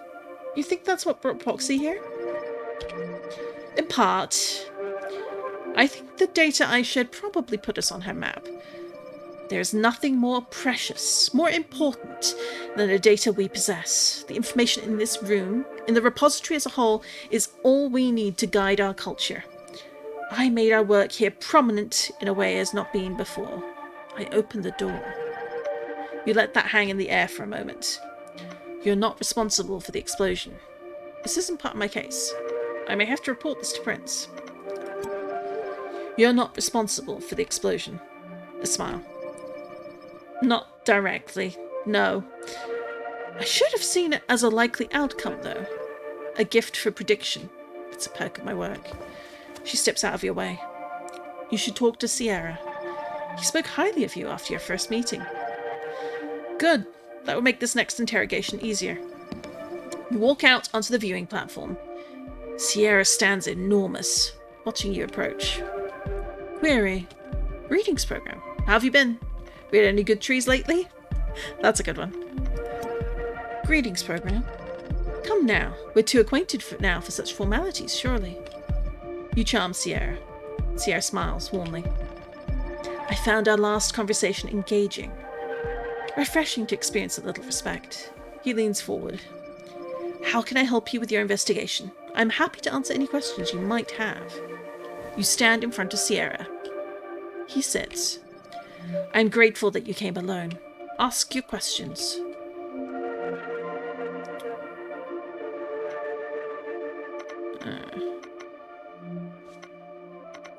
Where were you at the time of the explosion? I was in here with Ada. That's why my memory was unaffected. I was on a tour. You wonder why this alibi is only coming up now? Why nobody asked? You suspect you know why. You could still have triggered it remotely. Yes, I did. How brilliantly dastardly of me. Sarcasm. Do you know anything about remote detonators? No. Automata would never use something as clumsy as that. When we must defend ourselves, we don't lower ourselves to mimicking the user tech of myth. He looks genuinely offended at their suggestion. What weapons do automata use? Surely you'd know where to get one, though. Good at hiding? Let's talk about their weapons. He smiles, proud. Primarily our discs, like you. Beyond that, our tech would appear very alien to you. It is based on the elegance of machine design, not the aesthetics of the user. This doesn't seem likely that this is the program you're looking for. What's your opinion of Grish? I don't want to talk about that program. Then tell me about Ada. He looks over at her, back to her pruning. She has been kind to me. Well, as kind as the situation allows. We've had a number of conversations about this library. You don't approve? Did her data leaks bring you here? Do you have trees like this in the sprawl? We have trees, but not like this. For us, data grows wild and beautiful. We would never corrupt it through editing or controlling it in the way done here. I have no complaints about my treatment. By Ada. Do the Automata want anything in particular from Core? To be left alone, mostly. Access to this data would be a beautiful addition, though. This data belongs to all programs, not a select few. A sincere answer. No more questions. Good. A thought occurs to you. Why didn't Ada already tell me that you had an alibi? Sierra laughs. After all you've seen, all you've investigated, you still presume that a puppet of Core's would actually go out of their way to be helpful? He laughs again. It doesn't feel good. Maybe I did it remotely. Maybe I'm pulling the strings. Maybe I masterminded that thief's appearance too. He stands up. The laughter stops. I think I'm done with this now, program. Ada runs up. Hearing Sierra's bellowing laughter at the other end of the library. Is everything all right? Why didn't you tell me Sierra was here during the explosion? Sierra's just laughing at me. She smiles. He is a wise program. I have enjoyed our conversations. Sierra is staring sternly at you. I am done. I heard you. Meaning? Me too. He steps forward, brushes a hand against the force field, making it sizzle. I am innocent. Allow me to leave. Ada looks confused. But Grish commanded. Sierra points at you. He has the signed DOT to my case. If he chooses to, he can end my questioning at any time. And if there are no questions, then I will leave. You consider his request. I will have more questions. You're staying, Sierra. He punches the field with a fist. An explosion of light and energy. No! I'm sorry, Sierra. Ada looks off. Is that guilt? You are my enemy, Query. You will pay for what you have done to me. His light flares with the rage he had contained until now. Disturbing. You turn and walk away. Past the trees and the waterfalls. Sierra continues to war behind you. Another decision. This is becoming a bad habit.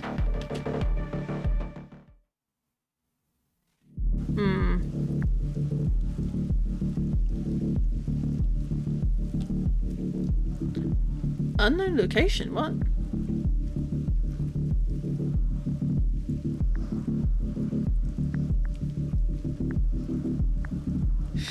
Let's go to the lobby again.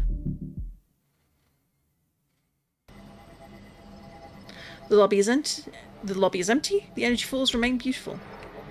Nice place to visit on a calmer night.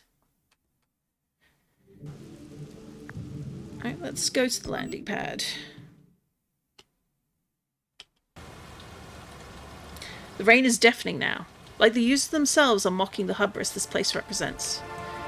The landing pad isn't as empty as when you last saw it. You let Proxy in. You see Proxy's glow at the other end of the landing pad immediately, green refracting through raindrops. You're more surprised by the program at her feet. Red light shines from his defeated figure. It's Prinz. Hello, Query! She yells through the blast to the rain as you approach. Be a good program. Turn round and walk back in. Continue your precious investigation.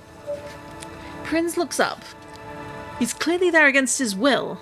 He put up a fight. Did you get what you came for? What did you want when Prince? Did you de-res Grish? Unfortunately, we've not met yet tonight. He left this one alone while looking for you in the lobby. She laughs as Prinz looks down at the ground.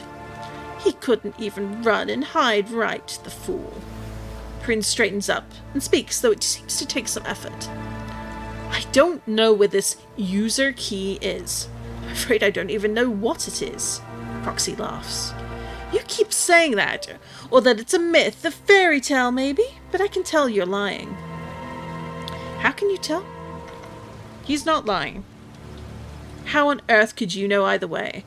You're as much of a pawn of Core as he is, even if you won't admit it. Prince locks eye contact with you, begging for your help. You nod to him. Let him go. Take me. What exactly are you planning here? Proxy smiles. It's simple. This one knows where the user key is, or can lead me to someone who does. I was naive to think it'd be as easy as showing up here and collecting the prize. No, instead I'm going to take him far from this place. Take my time. Introduce him to some of my least savory friends. We'll find out the truth. Prince musters some courage. You'll never make it out of the city. Core will hunt you. They'll find and punish you for what you've done here tonight. He's right. Walk away. Quiet, Prince. Listen to your colleague, Prince. You have plenty of opportunities to talk once we're away from here. As loud as the rain is, it cannot compete with the crashing noise behind you. You turn and see Grish marching towards you. Step away, pirate! Glad you could join us, Grish. I was just about to make my goodbyes. Grish growls and reaches for a disc. Proxy pulls hers down and holds it up to Prince's neck. Not another millimeter, guard. Hands by your side and disc on your back. Grish does as he's told, and Proxy withdraws her disc a little. It stays in her hand, though, ready if needed. Don't test me again, program. Grish, stand down. Let's all calm down here. You okay, Prince? He nods, but doesn't speak. He's terrified. Grish stepped forward. You're no ally of mine, Query. I thought you were on our side. I thought you seek truth and wanted answers. Now I see you just want chaos. You forget who you work for. I don't work for you. I work for the truth. Do you? You don't seem to have found much of it. Grish shakes his head. I thought you were a detective, and yet you never questioned your own presumptions. What do you mean? Prince pointed it out. I missed it too. We went to visit our cast on our way to hide. Boss wanted to get a sense of them. Well, he did. Prince speaks croakily, barely audible over the rain. New face. Prince is a professional host. He knows everyone who regularly passes through here. He'd never met Cass before. Maybe they're new. I'm a detective, not a politician. We were focused on the details of Cass's memories. I don't share every single hypothesis with you. Grish puts his hand up. Doesn't matter. You missed it. Enough! Pettiness like this is why the grid below hates your kind. We struggle and we work, and none of it matters in the face of your mediocrity. Proxy presses something on her back, and light flashes in a starburst behind her. A wing shoot. She's going to jump. Myself and the administrator here are leaving. Let's keep it simple. Don't follow me, don't try and stop me, and everyone lives. Proxy grabs Prince. Grish freezes. Prince looks at you, eyes wide with fear.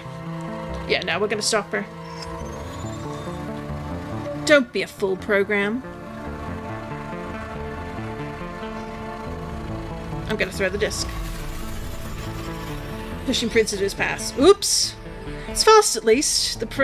Well, we did a murder. The disc slices through Prince and he dissolves almost instantly. Particles fall to the ground. Your disc returns to your still outstretched hand. No! You idiot! Proxy glares at you, then runs towards the edge of the landing pad. She leaps into the void, falling out of view. Prince's remain fizzle in the cold rain. Grish is stunned. He walks forward, muttering under his breath, before turning angrily to you. This is your fault. I'm sorry. She pushed him in the way of my disc.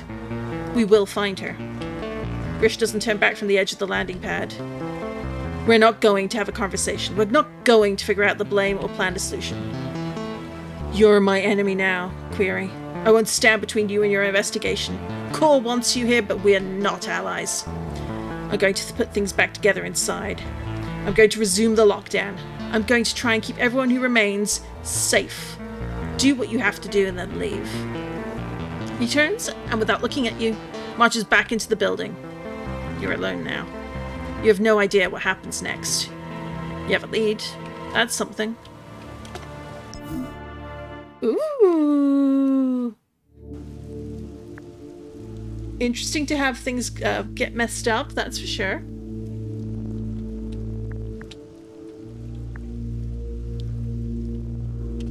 Let's go to the library, tell everyone we fucked up. If you'll pardon my language. The library is as vibrant as ever, but there's nothing to do here at the moment. Alright, so no yelling at Sierra, or having them yell at me.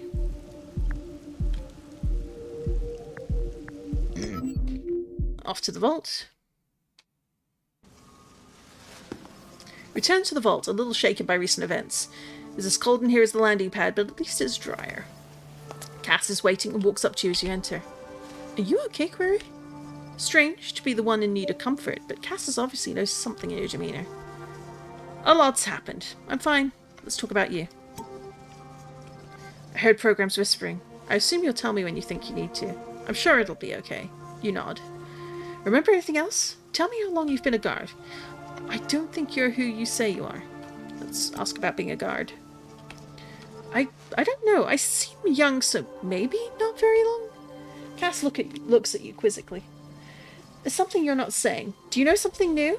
I'd like to hear it if you do. Cass has always been direct with you. You owe them the same. I heard you're a new face around here.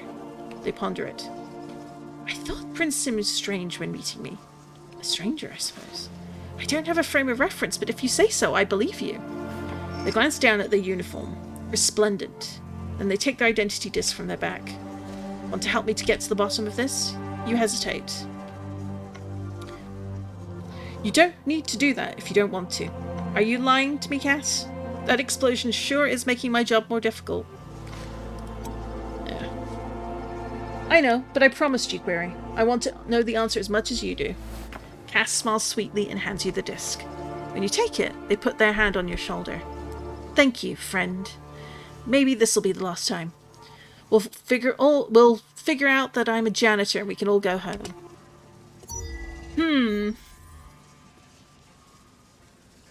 Interesting. So, these cards have objectives of their own. Oh, swappers switch position with each other, foiling your plans the moment you make a move.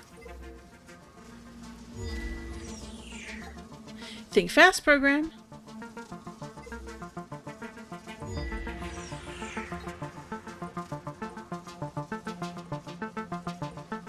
So those two are going to switch next.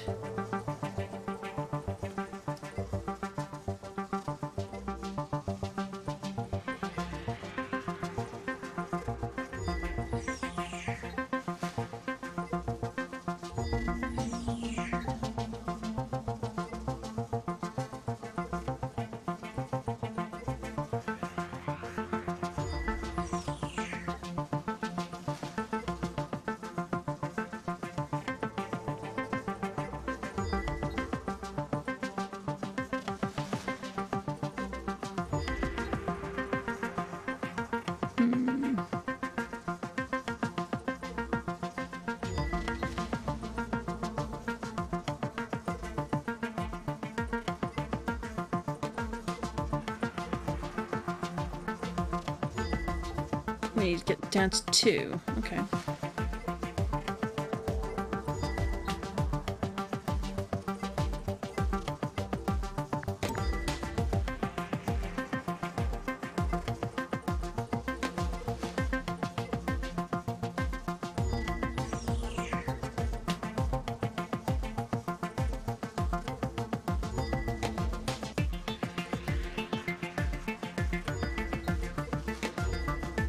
There we go. Cass falls to the ground in front of you. Oh no. Oh no. You kneel down in front of them. It's okay. What did you see? You remember the crime? What did you see? I saw everything. Cass is confused, their eyes darting around. They stand back up, a little unsteady. Did you see? In the cloud. Did you see what I saw? You saw something. It was hazy, uncertain. A silhouette. A thief? A friend? Was it me? Cass giggles timidly. No, not you. That'd be an exciting twist though, wouldn't it? No, that figure was the guard assigned to my cell. A beat. You're confused. I was a prisoner, Query. Somewhere cold and dark. Not this place, somewhere else. I was locked in a box. For as long as I've been alive, I've been locked in a box. So how did you get here? Why are you in that uniform? Did you steal something tonight? Why are you in that uniform? It's not mine. I've been a prisoner for so long. The guard in my memory, he gave me this uniform. took pity on me. You said it was cold. He may have saved your life. They nod. Yes. It's fascinating to me that out of all my memories, the key to was a good program who did me a kindness. Well, one kindness among many cruelties. He kept me locked up. Probably helped with my transfer here. The explosion was an attack on you? Why were you transferred? I think I'm on my way somewhere else. Quor was moving me because of what happened at the prison. A look of terrified realization crosses Cass's face. I'm the explosive. It was me. I moved here on my way to a more secure location because it's happened before. I'm the danger. Explosive? How did you survive that? Why move you here? Was the vault not secured? Why was Prince not informed? I think I might be a terrible secret. Cass is overwhelmed. Scared. It's all flooding back. I need time to process it. But I'm not sure the crime you were brought here to investigate happened. I think I might be in a lot of trouble. Inhale slowly. If you have questions, I can answer them. But then I think I need some space for a couple of millicycles.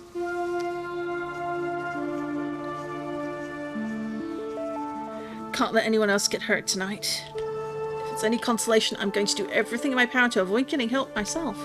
You're inclined to believe them. Of course, Prince would have said the same. I think Quor is likely angry at both of us. I don't know if that's a good thing or a bad thing. At least in my case, I can claim ignorance. What are they going to do? Continue to lock me up? How long were you locked up? I don't know. The memories overlap, fuse. I don't know their order, their causality. I have no idea how long I was there before I was moved here.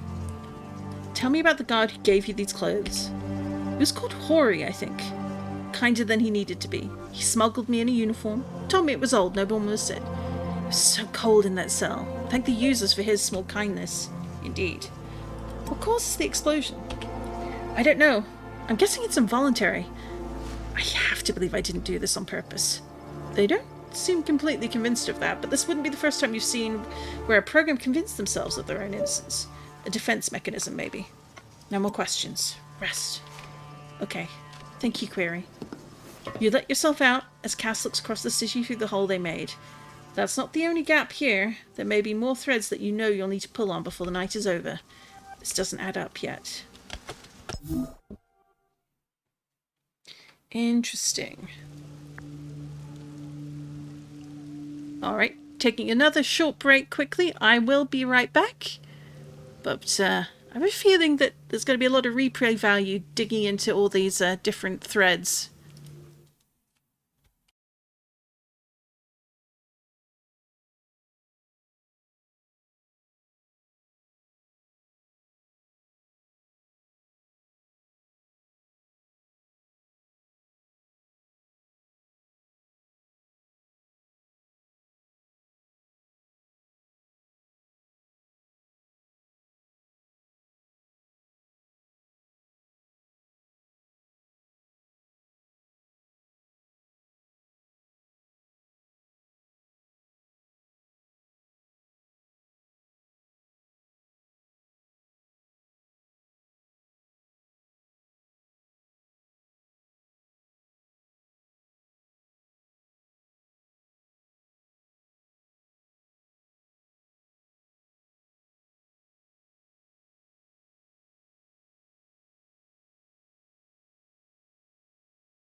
And we're back! Thank you for waiting. Sorry about that. Alright, so we've been to the vault. Let's go to the library. There's a coldness to the library as you approach. Sierra sits at its center, glaring at you as you enter.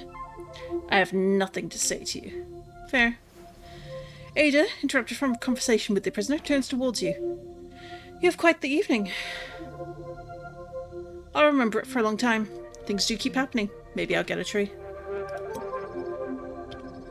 Well, unless you get caught up in another explosion. You both smile, a little exhausted. It's been a long night. How's Sierra? Third person, really? You thought he had nothing to say to you? I'm angry, program. You had the opportunity to help me, and you ignored it. You're either cruel, or you're a coward. I tend to agree with my friend's perspective. I'm leaning towards coward. Sierra did nothing wrong. Thank you, Ada. You changed the subject. Prince is dead. Ada winces. Grish was just here before you. He was furious, more so than usual. Did you know Prince well? No, not really. I stayed in my garden, he stayed in his offices. Core tends to fill that role with programs of a certain type. He only called on me when there were problems. Before tonight, there weren't many problems. You get the sense that the repository will recover, but that you may not be welcome back anytime soon. Ada looks around the library. Earlier, I described this place as a garden, a curated space for information, and to an extent, that's true. Core allows me my garden because they know this data has value, more so if they keep it locked away. But that is their motivation, not mine. This one's motivation is the exact suppression you stand against, Ada. Sierra stands, placing a hand on the force field. He winces at the sizzle. You're a tool of an oppression you cannot comprehend, program. He turns to Ada. May I have a private conversation with this collaborator? Ada nods and walks away to investigate her trees. I do not interfere. I just want the truth. A smirk. Oh, the truth? You're a DOT. I know I'm not responsible for anything done here tonight. Why are you keeping me here? It surely can't be my fascinating conversation. He steps back from the force field. I've learned everything I need to know about you and your friends in charge tonight. I suppose the ambassadorship was a resounding success in that regard. I don't think there's anything less to say. I hope one day we meet under better circumstances. Tell the Automata to wait a few hundred more cycles.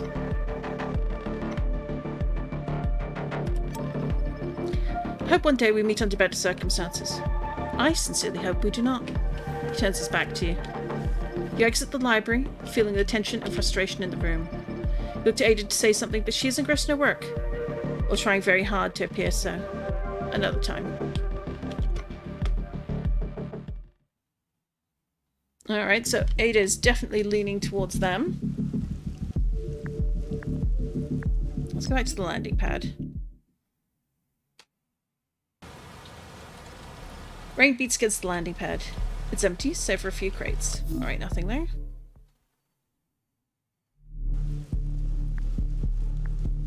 Admin office. I suspect we'll find our lad there. Or not. Everything is where you left it. The office is still empty, but now the emptiness has a permanence to it. It feels odd to know you won't see him again.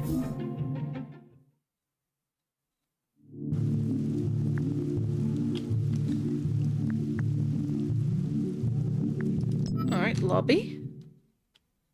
Don't think we'll be leaving, but I could be wrong. Yeah.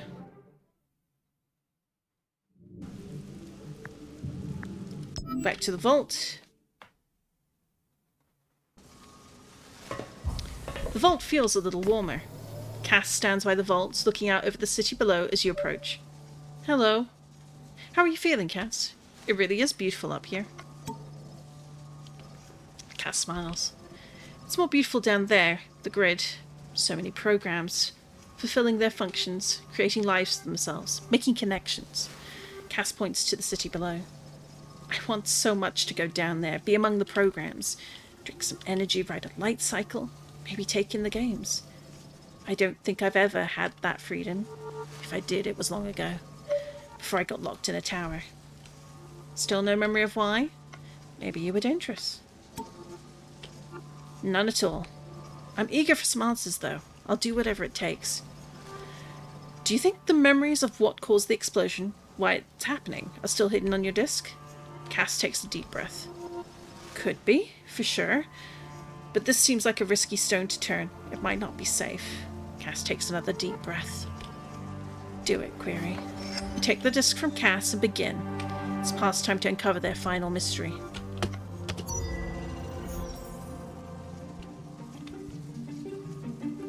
Spawn errors cause affected cards to regenerate previously cleared cards.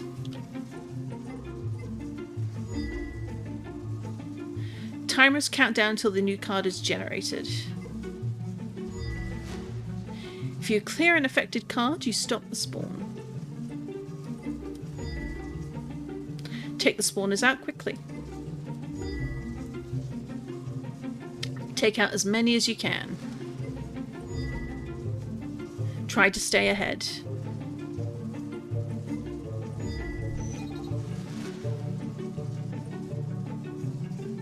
Okay.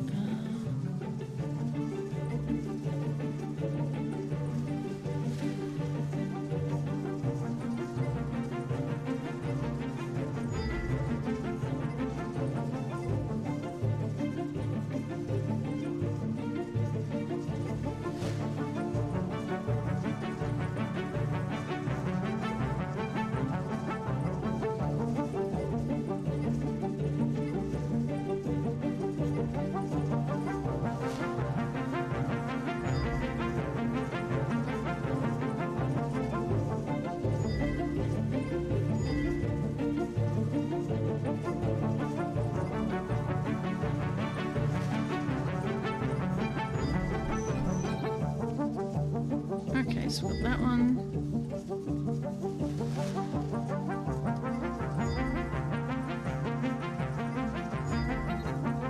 Oh, we got more again.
Hey, there we go. You both stagger a little at what you just saw. Oh no.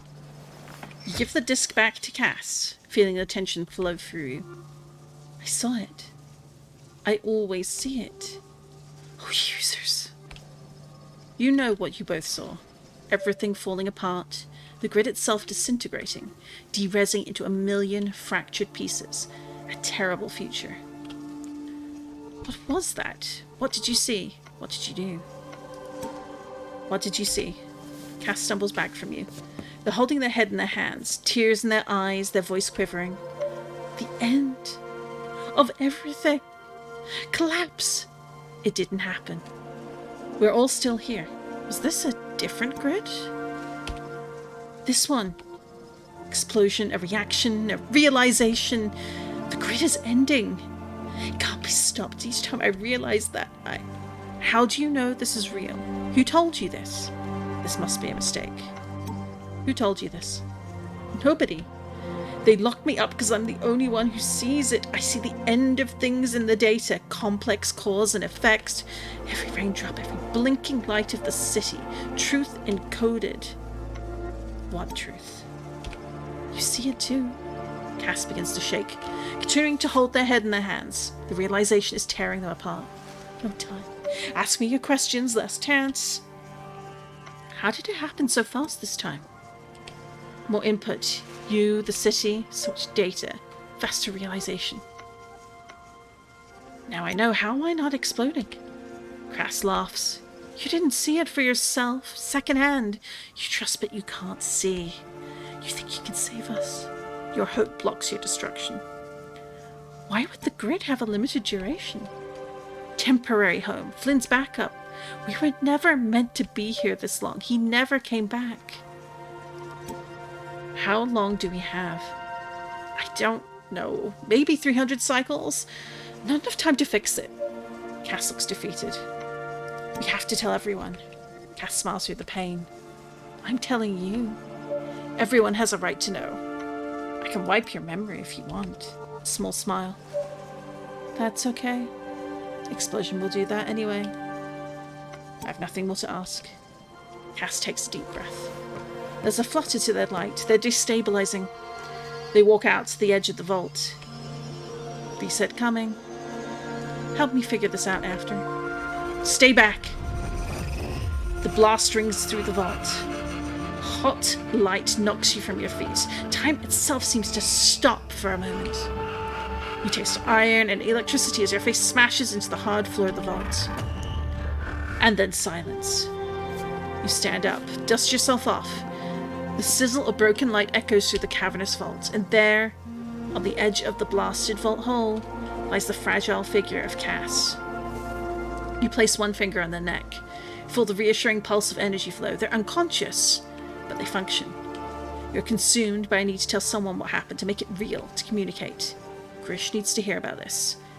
You only hope he'll listen.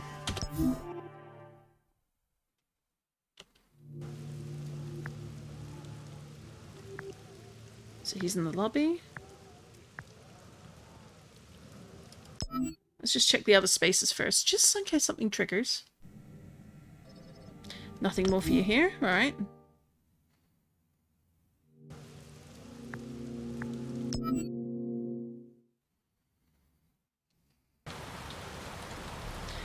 Rain beats down on the landing pad. There's nobody here for you to talk to right now.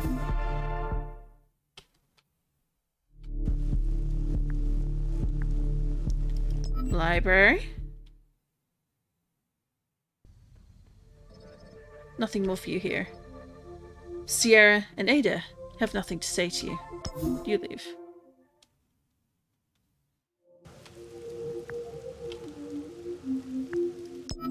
Lobby. Grish stands alone in the lobby, his back to you. He's just ushered a program out of the entrance, the last of a full evacuation. Hearing your footsteps, he turns and immediately grimaces. You de-respirates. How dare you show your face? Stand down. I know you're angry. You're no innocent in this. Stand down. He lowers his eyes. You don't give me orders, program. Not after what you've done. He charges at you, grabbing you by the neck and lifting you off your feet. He barks in your face, his light pulsing as the rage flows through him. You've destroyed this place. You've gotten people hurt. You do not get to tell me how you feel about my mood. Gak seems a good one. I beg your pardon, program. He drops you, sprawling you on the floor. You speak quietly as you hold your throat. I said I'm not your enemy. And yet you're the cause of every problem I've encountered since the explosion. The first one. He looms over you. You've caused a trail of destruction, wiped out any chance I had of cleaning up the mess your little friend in the vault caused. He sees confusion across your face. It baffles you that I might know something you haven't told me, doesn't it? I investigated Query even without you. But you couldn't stop that investigation regardless of your kind's rules. You had to intervene. That's right. I'm sure your elders must be very proud of you. The boss is dead because of you. You chose to let a murderer in, and he suffered the consequences. Prince is gone, and for what? So you could befriend a bomb with a heart of gold? They must be saved. You have to tell the rest of the grid. You have to put me in touch with Core. Grish holds up a hand to silence you. You're still acting like you're in charge of your program, which shows you've learned nothing. This is already over. I'm not letting you walk out of here with a criminal in tow. That's not what I'm suggesting. Good. I hope you're being honest with me, because if you're not, I'll do what I need to do to prevent you lying to anyone else ever again. I want to say this as clearly as I can. I'm not making threats. I'm telling you what will happen if you try to do something stupid. Whatever trust there was between us died on that landing pad. Grish puts a hand on your shoulder. Firm. Threatening. I need you to hear this. You're going to leave the way you came in, and you're not coming back. He points his other hand to the door. Now. Cass told me something terrifying. There's more to this than you realize. What are you going to do? Grish smokes cruelly. I don't care, program. It doesn't matter. I'm going to restore order. The evacuation is complete. I'm going to find Cass. I'm going to lock them in another vault, and I'm going to summon Core to take them away. I will do these things, and then I will begin to rebuild everything you disrupted. But first you will leave. Grish lifts his hand off your shoulder. There's no choice this time. But not in the way he means. Don't do it, program. Do it. You turn and run towards the elevator, full tilt. You hear the smash of Grish's boots behind you as he gives chase. You're a fool! Fair. Diving into the elevator, you press a button to close its perspex door. He smashes on it with a fist. I have to help them, Grish. I'm sorry, Grish. There's more to this than you understand, Grish. No, this is simple. You're a fool who doesn't know what they're doing. Maybe, but you have to finish this right. Get out of the elevator, program! He punches the perspex. It cracks under his fist. If you did this, I'll be right behind you, and I won't hesitate to finish this. You walk into danger. You don't care what impact you have. The programs your ignorance might interrupt. I should have left you there on the sidewalk. Prince wouldn't have let you. Maybe you're right. But then I'd never have heard Cass's truth. He punches the door a second time. Nobody cares what that program told you. Nobody will. You look at the crack in the door. It won't hold up to another swing. You enter a sequence into the elevator's keypad, activating a lock on the elevator control. An old dot trick. What are you doing? If Grish wants to get where you're headed, he'll need to use the stairs. You enter the code for the landing pad. Goodbye, program. I'm sorry. Make a rude hand gesture. Goodbye, program. The elevator ascends. Grish locks eyes with you just as he disappears out of view. Grish is coming for you. It's not over.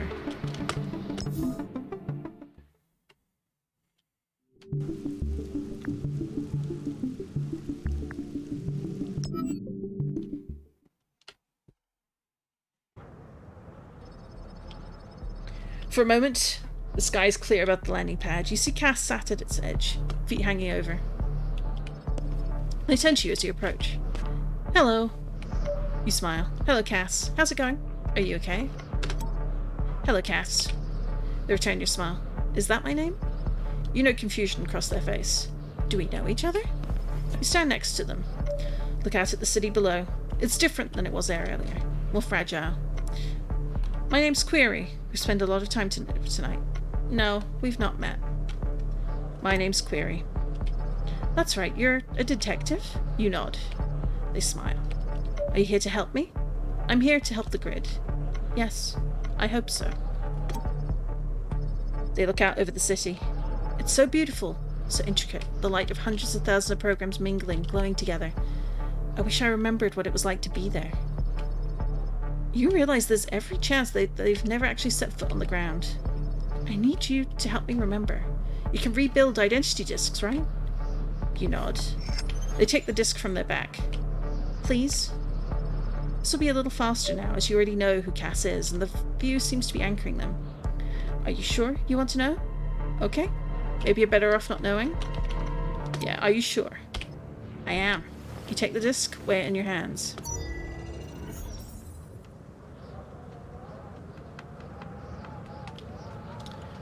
Okay, alright,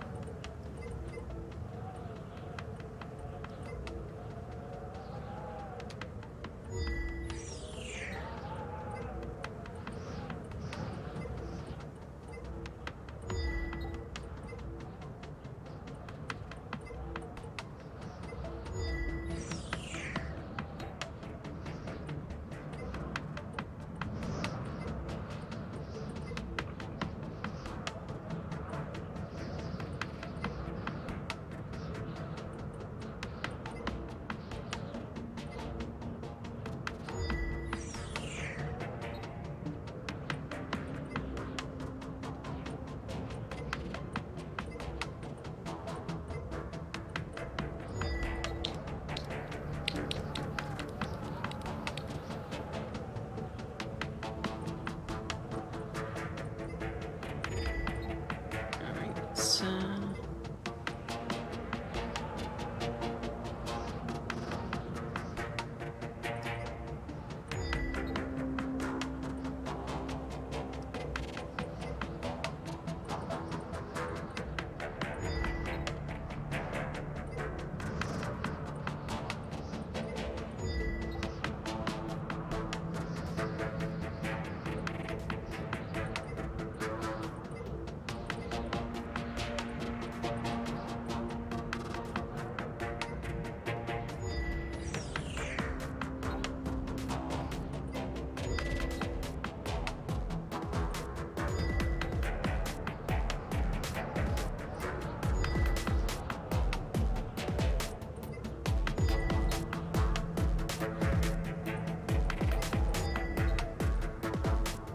So target's 5, huh?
Console them. Cass puts their head in their hands as memories wash over them. They begin crying. Put a hand on their shoulder. You look at their disc. You've never worked with one like it. Impossible complexities and unimaginable data density. You just dropped a lot of knowledge in Cass. All at once. You might be out of your depth. You're definitely out of your depth. What do you want to do? I'm so sorry. Are you going to explode again? A pause in the tears.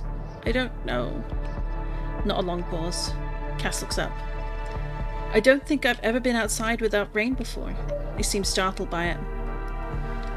They kept you locked up for a long time, didn't they? Cass looks at their hands. Too long. They wipe their face with their sleeve. Sniff. I'm worried there aren't many cycles left. You said there has to be a way to stop it. Maybe you're wrong. Cass offers a kind smile. Maybe. That'd honestly be the best scenario, right? You can tell they're not convinced, and from what you've seen of their disc, you're not either. We need backups, Query. I need you to copy my observations, my knowledge of what's coming. I'm an unreliable vessel for it. I keep you safe, but then I'll explode. I don't think I have the capacity. Okay. Yeah, I think capacity.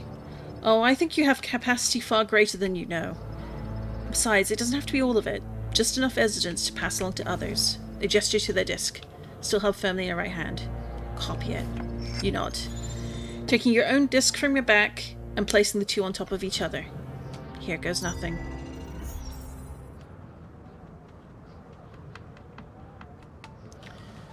Okay,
1, 2, 3, 4, 5.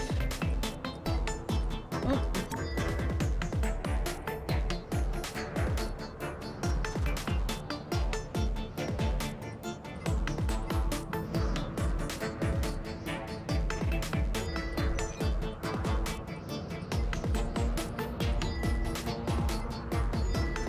There we go.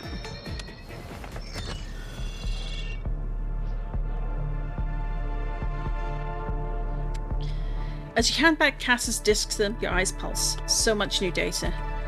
Much of it is indecipherable, but another program will understand it if it comes to that. Cass smiles. How does that feel? Overwhelming? Confusing? Fine.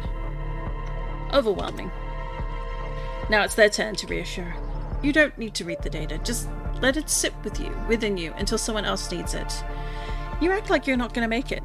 We'll both be there to pass it on. Cass looks down at the grid and says nothing.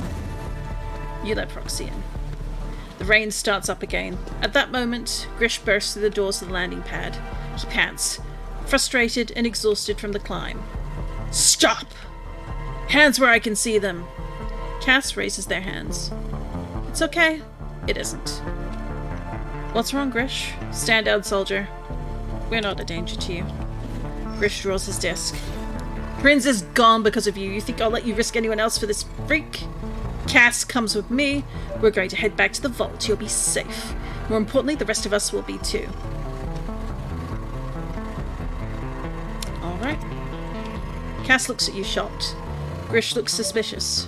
Really? But you have to listen first. Grish laughs. Why would I do that? You take a deep breath. They've got to get their truth out. Grish scowls. The end of the grid? You believe that? How could they possibly know? It's a lie. To garner sympathy and make you feel just enough of a hero to help them escape. You're no detective. I'm done talking. Grish readies his disc, aiming at Cass. Come with me, or it ends here. Stand between them. Get out of the way, program. You feel a brush against your back, your disc being removed quietly. Grish doesn't see it. Cass swings out from behind you, launching your disc at him. It's an unsteady throw, but it's strong enough. Grish disintegrates into a cloud of energy, blowing like dust across the landing pad. You catch your disc. Cass exhales. Now what? We have to go, now. Leave, now. I don't ever want to see you again. You belong in the vault. Leave. Cass is shocked. What? It'll be safer. I don't trust you. Tears forming Cass's eyes again. I see. They don't say another word. They brush past you and towards the entrance. You don't know where they're heading. You hope they'll be safe. You hope everyone will be safe from them too. Alone, look down at the city. It's over. It's done. You step outside. City below is exactly how you left it, utterly ignorant of the events that you've witnessed and impacted tonight. But not for long. You stop, standing in place, the enormity of what has happened firing through you. Out here, alone in the rain, you have a moment to collect your thoughts, review what happened here. You take your disc in your hands, turning it, reviewing it. It certainly needs a defrag, but you've done enough of that already. You activate it, reading your data and thinking about what you saw tonight. The programs you met.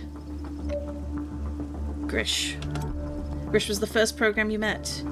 At least you didn't set the right tone by standing up to that light. At least you set the right tone by standing up to that light cycle. You worked with him for a while, but he showed where his priorities were when Proxy arrived. And he sure as Hencom hated you after what happened to Prince.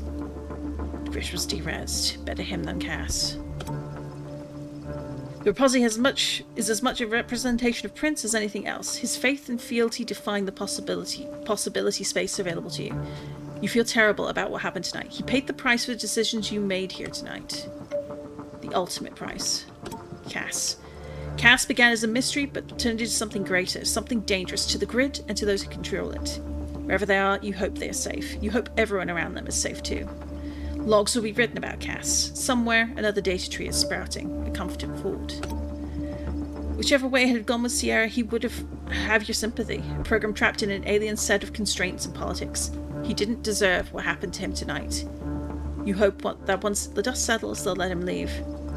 Regardless, he will remember what Cole did, he will tell his people, and it will have consequences. Your thoughts on Ada are mixed, and even now you're not sure whose side she was really on. The things you could learn in that library if they ever let you back in. You imagine her still there, pruning the data, anticipating the new stories tonight will seed. Despite what happened, you find it hard to hate Proxy. The pirate was no more self-interested than most other programs you met up there.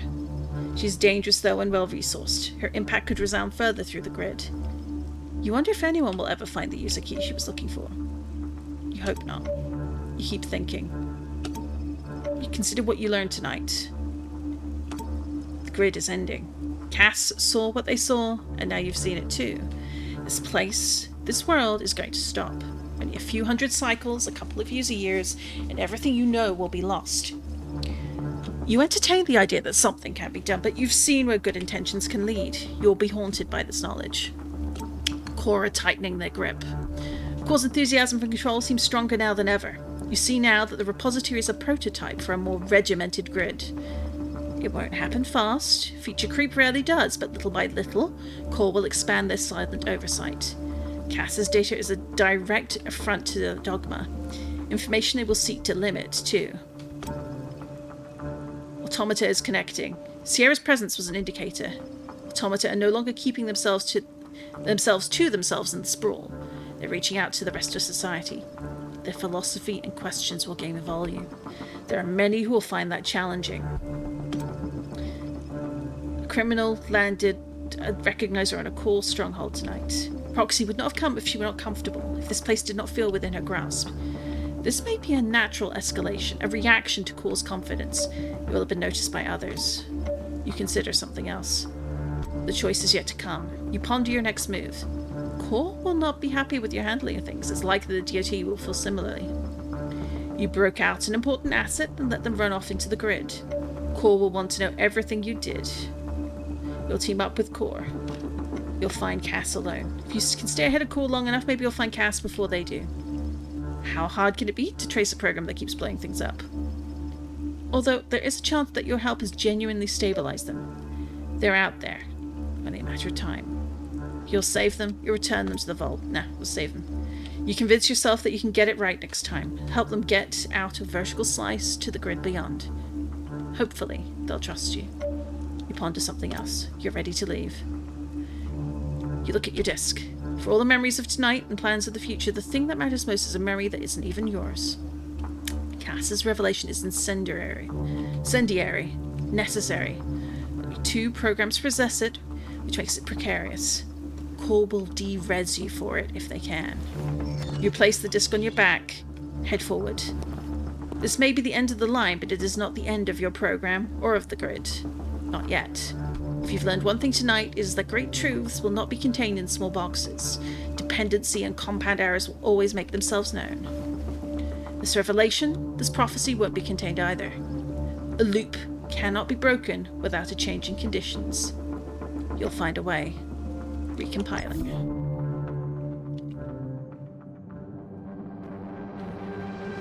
Interesting.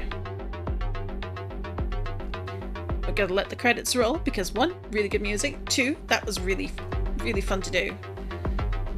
I'm interested to see like what are the alternate paths.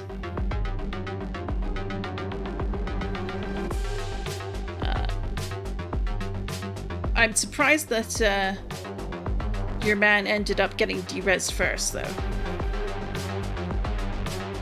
And I'm surprised you had an option to face off against Proxy so soon. Like, would we have de-resed her if we'd fought her? Like, and if that happened, like... But you're meant to not interfere. I'm wondering if there's a possible, like, playthrough where you just don't interfere. I'm not sure I'm good enough to be able to do that, to be honest. But I really like that. That's a fun game.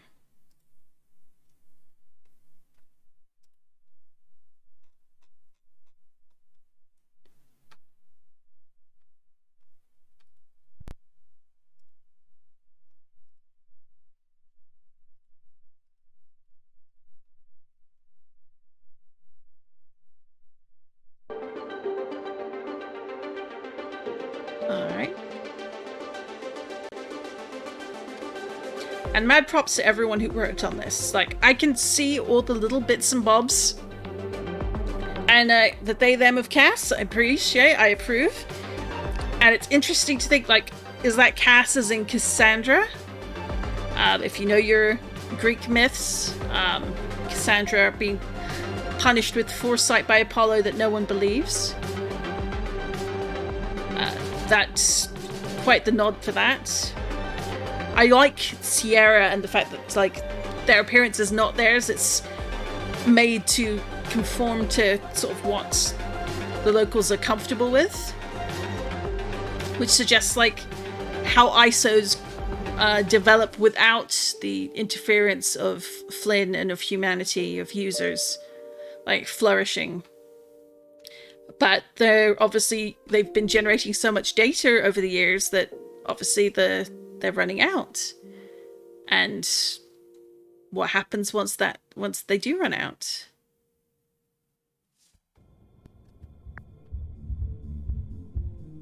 So we've got codex.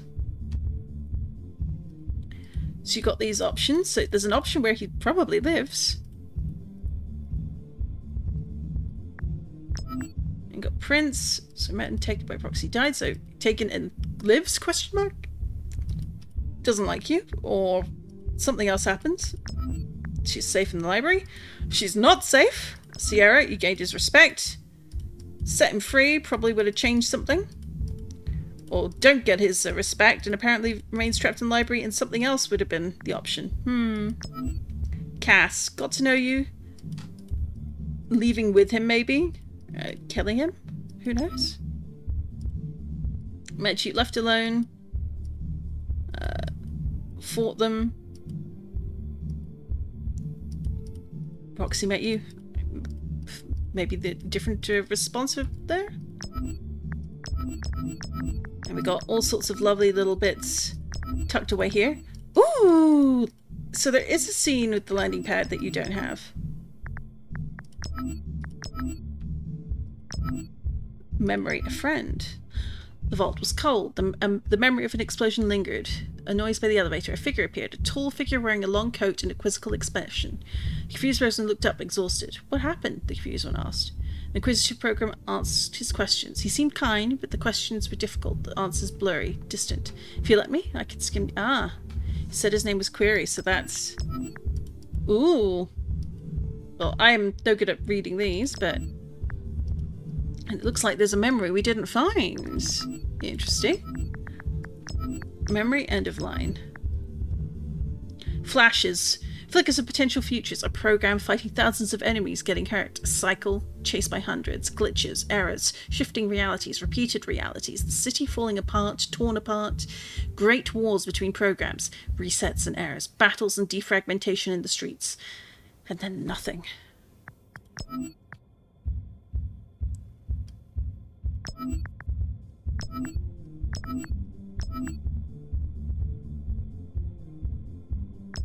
So we've got a whole bunch of memories for Cass. We've got a whole bunch of memories relating to, looks like Ada.